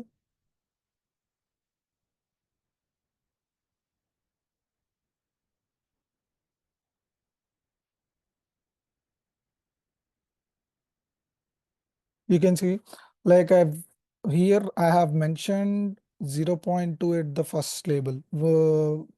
At this position, what we are having? We are having the A category. So by 0.2 fractions from the center, the A slice was popped out and it has also been given the shadow effect. So this is how the explode function will helps us to do some pop outs. Like there is an if you see C is like performing outstanding. It is it is having 40%. So when a group of data, if we want to pop out which is performing for best, we can use this explode function. Instead of giving this fraction to A, we can give it to C. So we'll see how it will be popped out. See, this portion is performing extraordinary and it is having 40% of the share. So it was popped out. It makes some sense to the people who are looking at this data. And coming to the interviewer point of view, when if they're asking you about some monopolies in software industry, like let's consider in searching industry, like a Google search industry, Google Chrome is having the highest percentage, like in search industry, like it is the best search engine we are using today in today's world. So if we are drawing a pie chart to all the search engines, if we want to pop out the Google search engines percentage, you can do like this. that will be very helpful. Until now, we have discussed about different plots that we can do with the help of Matplotlib. Now we are going to see how we can do different visualizations with the help of Seaborn. As as you all know, Seaborn is one of the advanced data visualization library that we have from Python. So Seaborn is a Python library that is based on Matplotlib. It has features to create more data visualization graphs and the ability to create complex visualizations with fewer lines. We can create, with the help of Seaborn, we can create many advanced visualizations. We can see in the process practically. Uh, as I told you previously, before working with the Seaborn, what we have to do? We need to install the Seaborn. Install Seaborn.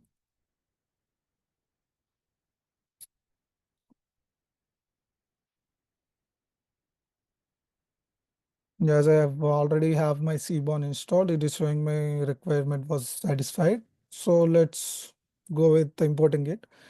Import Seaborn as SNS. We are done with installing the Seaborn. So till now, using Matplotlib, I have explained you using only the sample data that have been like assigning to my variables. Now let's work with some data sets. So I'm loading a data set. Tips SNS dot load underscore data.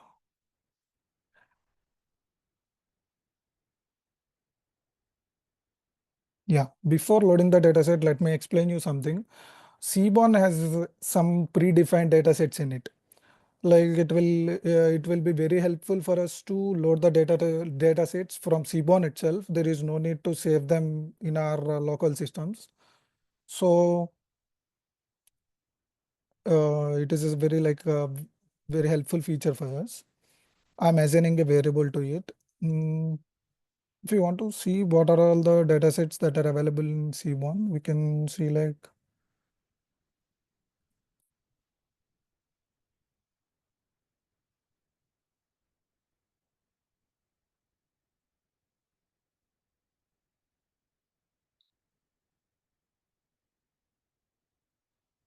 yeah, you can see these are all the predefined datasets that are available in Seaborn. Tips dataset, iris dataset, flight dataset, diamond dataset, and these are all the pre-available default datasets. So we can just like importing the Seaborn, we can load these datasets from Seaborn itself and use them for our practical implementations. And let me load the dataset now. Yeah. This is a data set that I'm gonna work with it now, and it has a total of 1, 2, 3, 4, 5, 6, 7 columns. See, it has 244 rows and 7 columns in this data set. So let's start with working with our plots.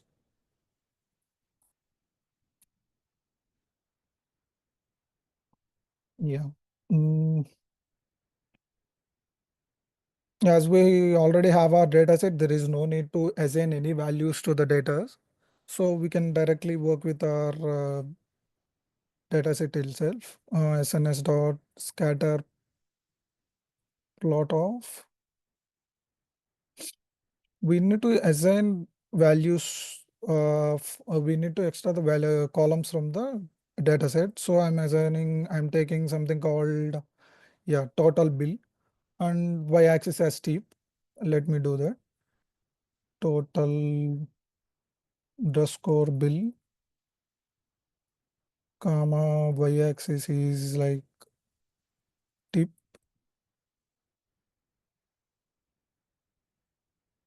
comma. I'm giving my data. What is the data that has to be used by the scatter plot? That is like tips is our data set, right? And then For attraction purpose, I'm using some colors to my marker. That is nothing but I'm using the blue color.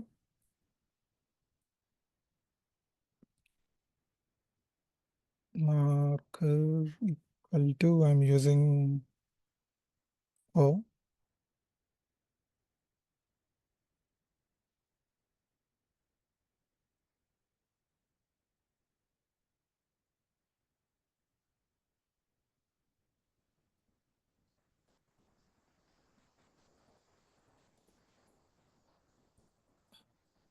Total bill versus tips. Previously, using in Matplotlib, every time we worked with the sample data. So the title is not that good. So now you can see like why the title is important. Here I'm mentioning what is the graph is about, that the scatter plot, and what it is going to be representing. It is representing total bill versus tips. So the title itself tells the people who are looking at the plot that it is a plot that has been drawn towards total bill and tips. So you can see how the data is scattered over here. When in the Matplotlib, we have taken the examples, we can see only the data like this. But when we have seen the data is scattered over like from here, there, and from here and there.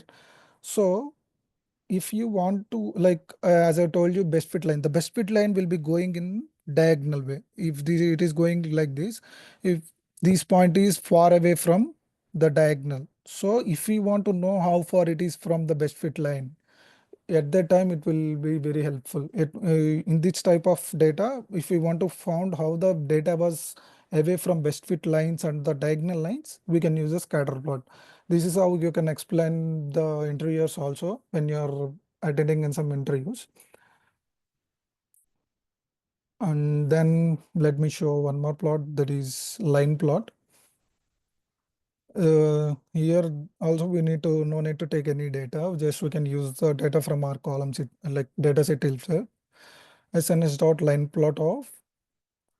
Here we need to assign like let us take something different in this line plot. So we'll cover up all the columns that we're having. I'm taking the size versus total bill. So what is the total bill that is averagely being done when the people like two people are coming? Like what is the average bill that is doing when three people are coming? We can draw it line plot to this.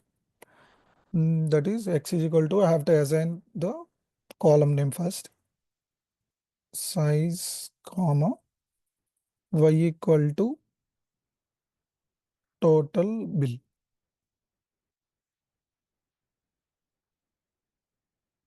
And as I've told you previously, we need to give the data. Data is equal to tips. Comma, we can also add color to it. It's optional. Like if you want to make it attractive, you need to add the color. Let me add orange.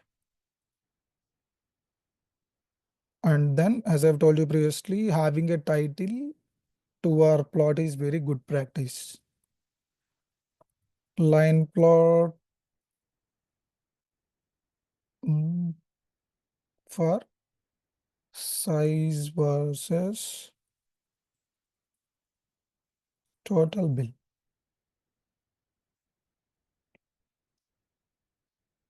Then plt dot show off.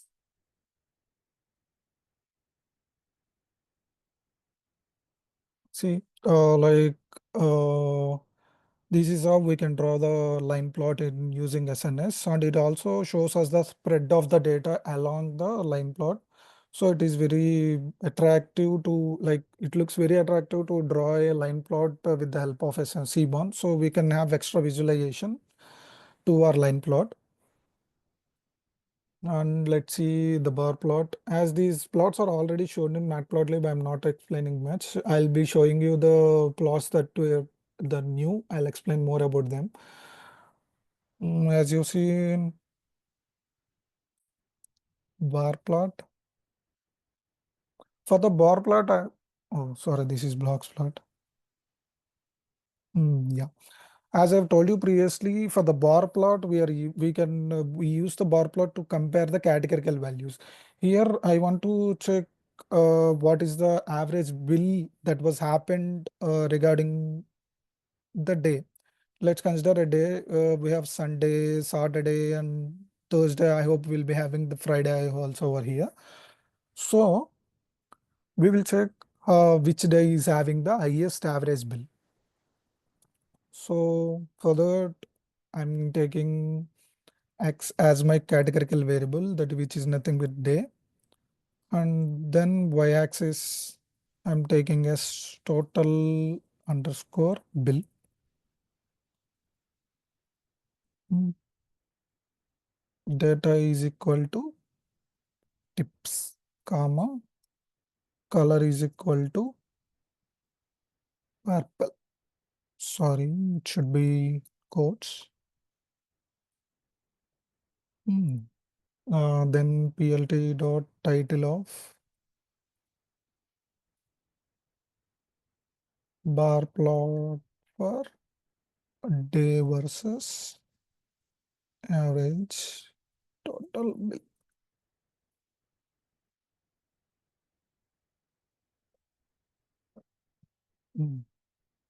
plt dot show.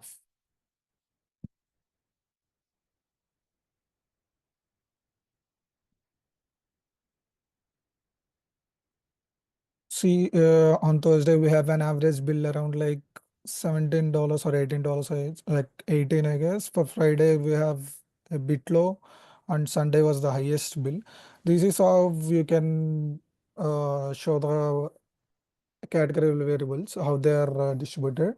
And if you have observed one more thing, in Seaborn, we don't need to add any Excel labels manually. Like when you are assigning values to the variables, it will be directly takes it as the labels.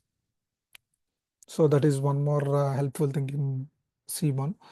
And so we'll now see the plot called box plot. This is the new plot that we are plotting here.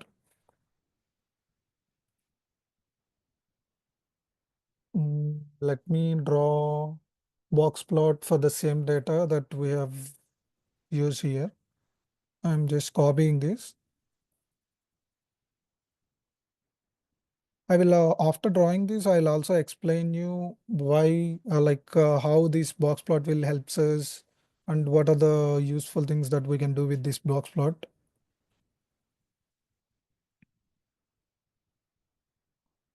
Okay.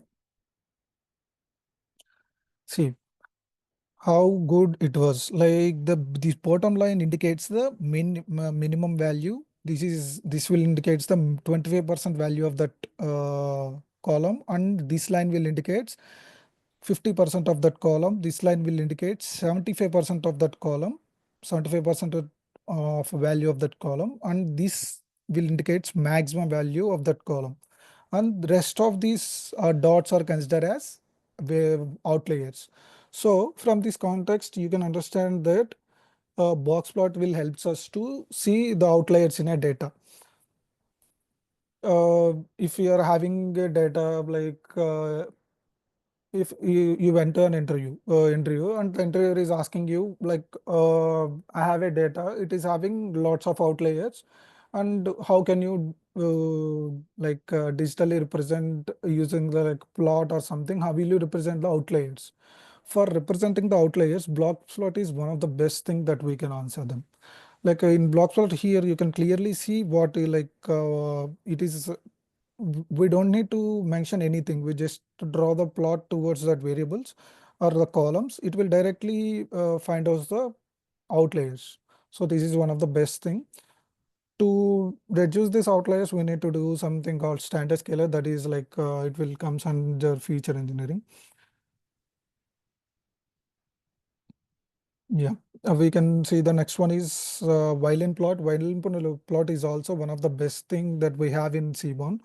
So with the help of a violin plot, we can see how the symmetrical data is spread. And also we can see both the spread and distribution of data, how the data was distributed and how it was spread. And let me show you how this will works. I'm taking the same example for this. That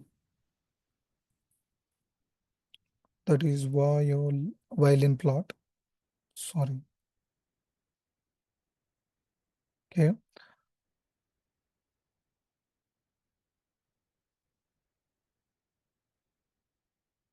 See, let me change the color. Let's give orange. See, this is how beautiful the violin plots are. The violin plots are good at checking the central tendency of the data.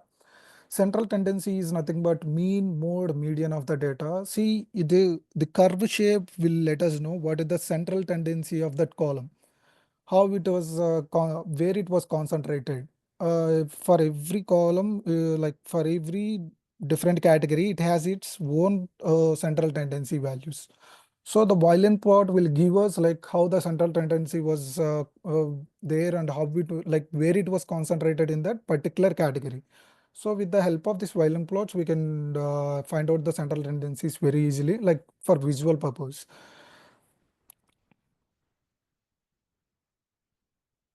Next, we can see something called histogram. We have seen this histogram previously also. As we have discussed, it will like divide the data into bins. So SNS dot hist plot of. I'm just taking total bill,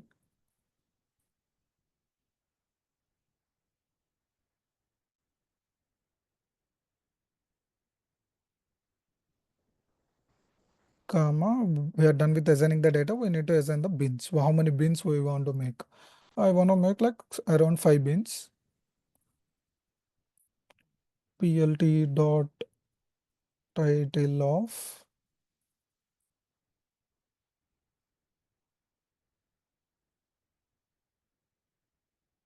mm,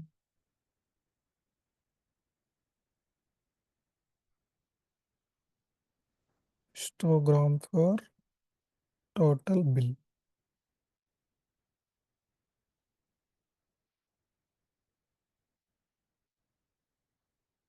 Oh, sorry. See how beautiful we got the bills. Like in total bill, in the range of 10, we have 40 plus bills. In the range of $20, we have the 100 plus of bills. And also we can we can have like instead of this bus, we can have something called kernel density estimator. It will shows us how the curve is going, how the data is being distributed over here. So let me show that for you. That is KDE is equal to true. Just this is and here you can see there is something called, we got the curve, new curve. This curve shows us how the data was curved. In statistics, we have something called normal distribution, normal data, right skewed data, left skewed data, and all. So with the help of this KDE, we can tell like how the data was skewed. So for this type of things, the histograms will be very much helpful. And I want to show you one more thing, which is similar to the multiple plots that we have drawn in Matplotlib. That is nothing but pair plot. Pair plot is something that helps us to see the relation between different features in a data set. We can see what are the different feature relationship between different features, how they are related to that. Here with just the small command, we are able to check all the numerical relationship column, like numerical relationship between the numerical columns of our data set. Pair plot of data equal to, I'm giving just the data.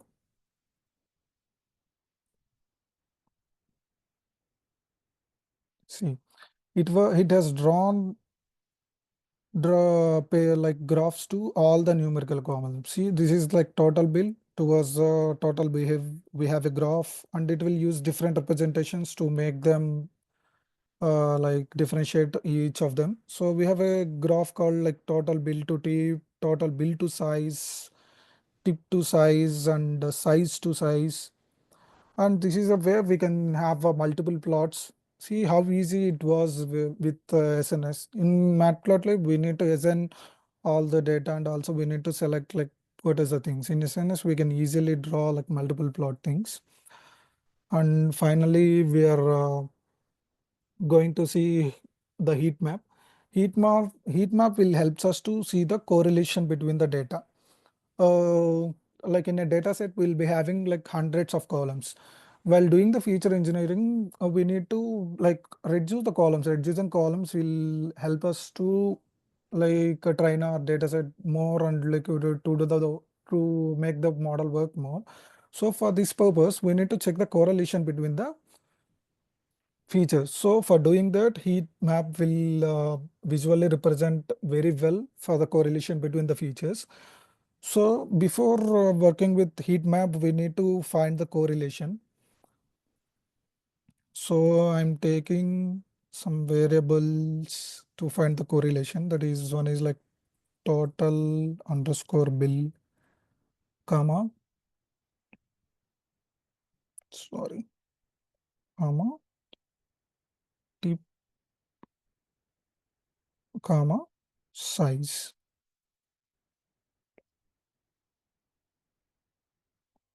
Dot core.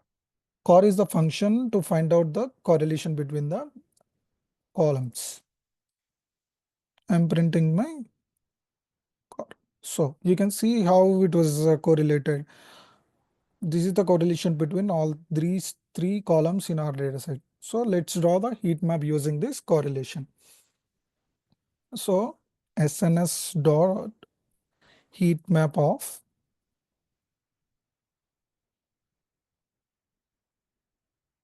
core. See how simple it was to draw the correlation, like heat map using the correlation. We can see the correlation between all the columns, like the columns that we gave. Like this one, this color, like this black will be indicating the low correlation, and this gray, like lighty skin color will be representing the highest correlation between that columns. So to look this more attractive, let us add these correlation values which we have here. For total bill, to the total bill we have one, like 100% of correlation. So total bill to tip, we have like 0.67 fraction of correlation. So we'll indicate that values over on this visualization. So it will be easy for like someone who are looking at that. Not is equal to true. There is no need to do anything, and we got some default colors. So I just want to make, I use some other color map that was available. I'm using like some cool colors, cool warm. So see how beautiful the heat map was now. You can easily see which one is correlated more.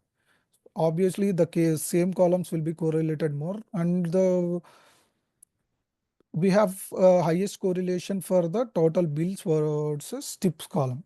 So you can see 0.68. Instead of looking at these colors, we can just say by looking over that data, like annotations that we have represented on our visualization itself.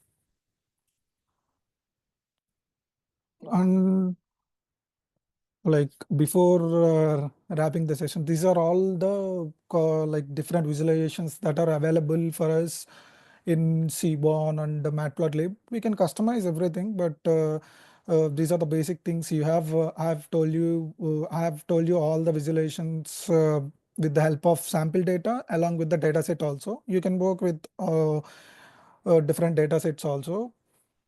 Uh, Before wrapping session, I just want to give you an overview, like some helpful tips for you. As I previously told you, like as for time constraint, I haven't mentioned the comments more.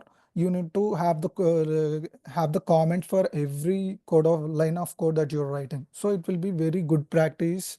And also you need to give titles. You need to give the title to the column, like heat map. Like till now I was using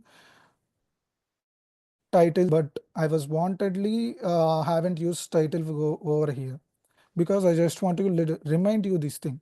Like titles are very important. If let us say I don't know what is this.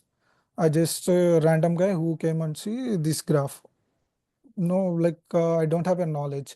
If it is not having any heading, it doesn't make any sense to them. So we need to have the title. So if even a random guy is visiting our, like looking at our data, they'll be getting like clear understanding.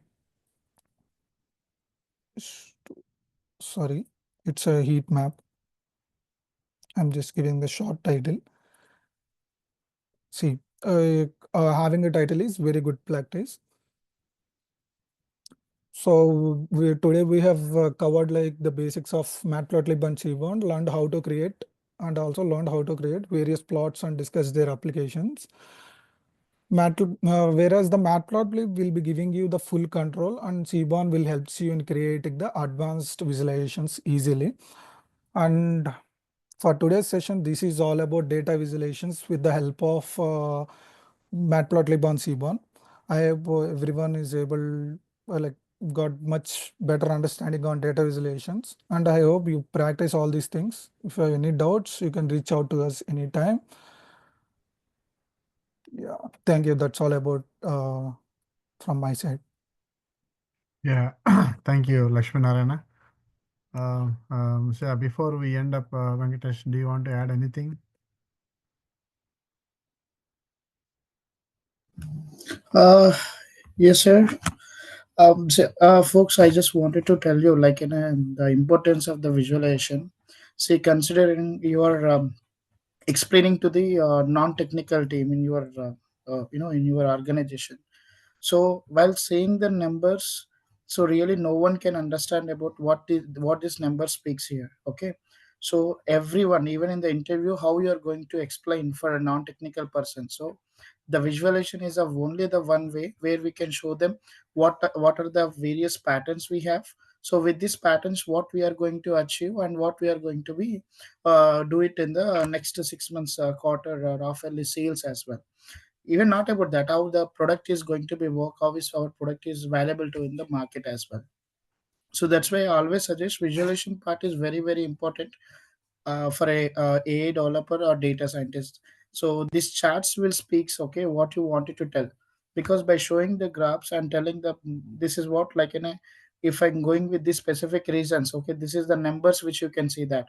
So because if you considering the location wise information, so location for 40K or 20K, 30K, so these charts will help you that like the size of the graph will be, it decreases for each and every location, so that they can see that, oh, with this location we have the higher higher value.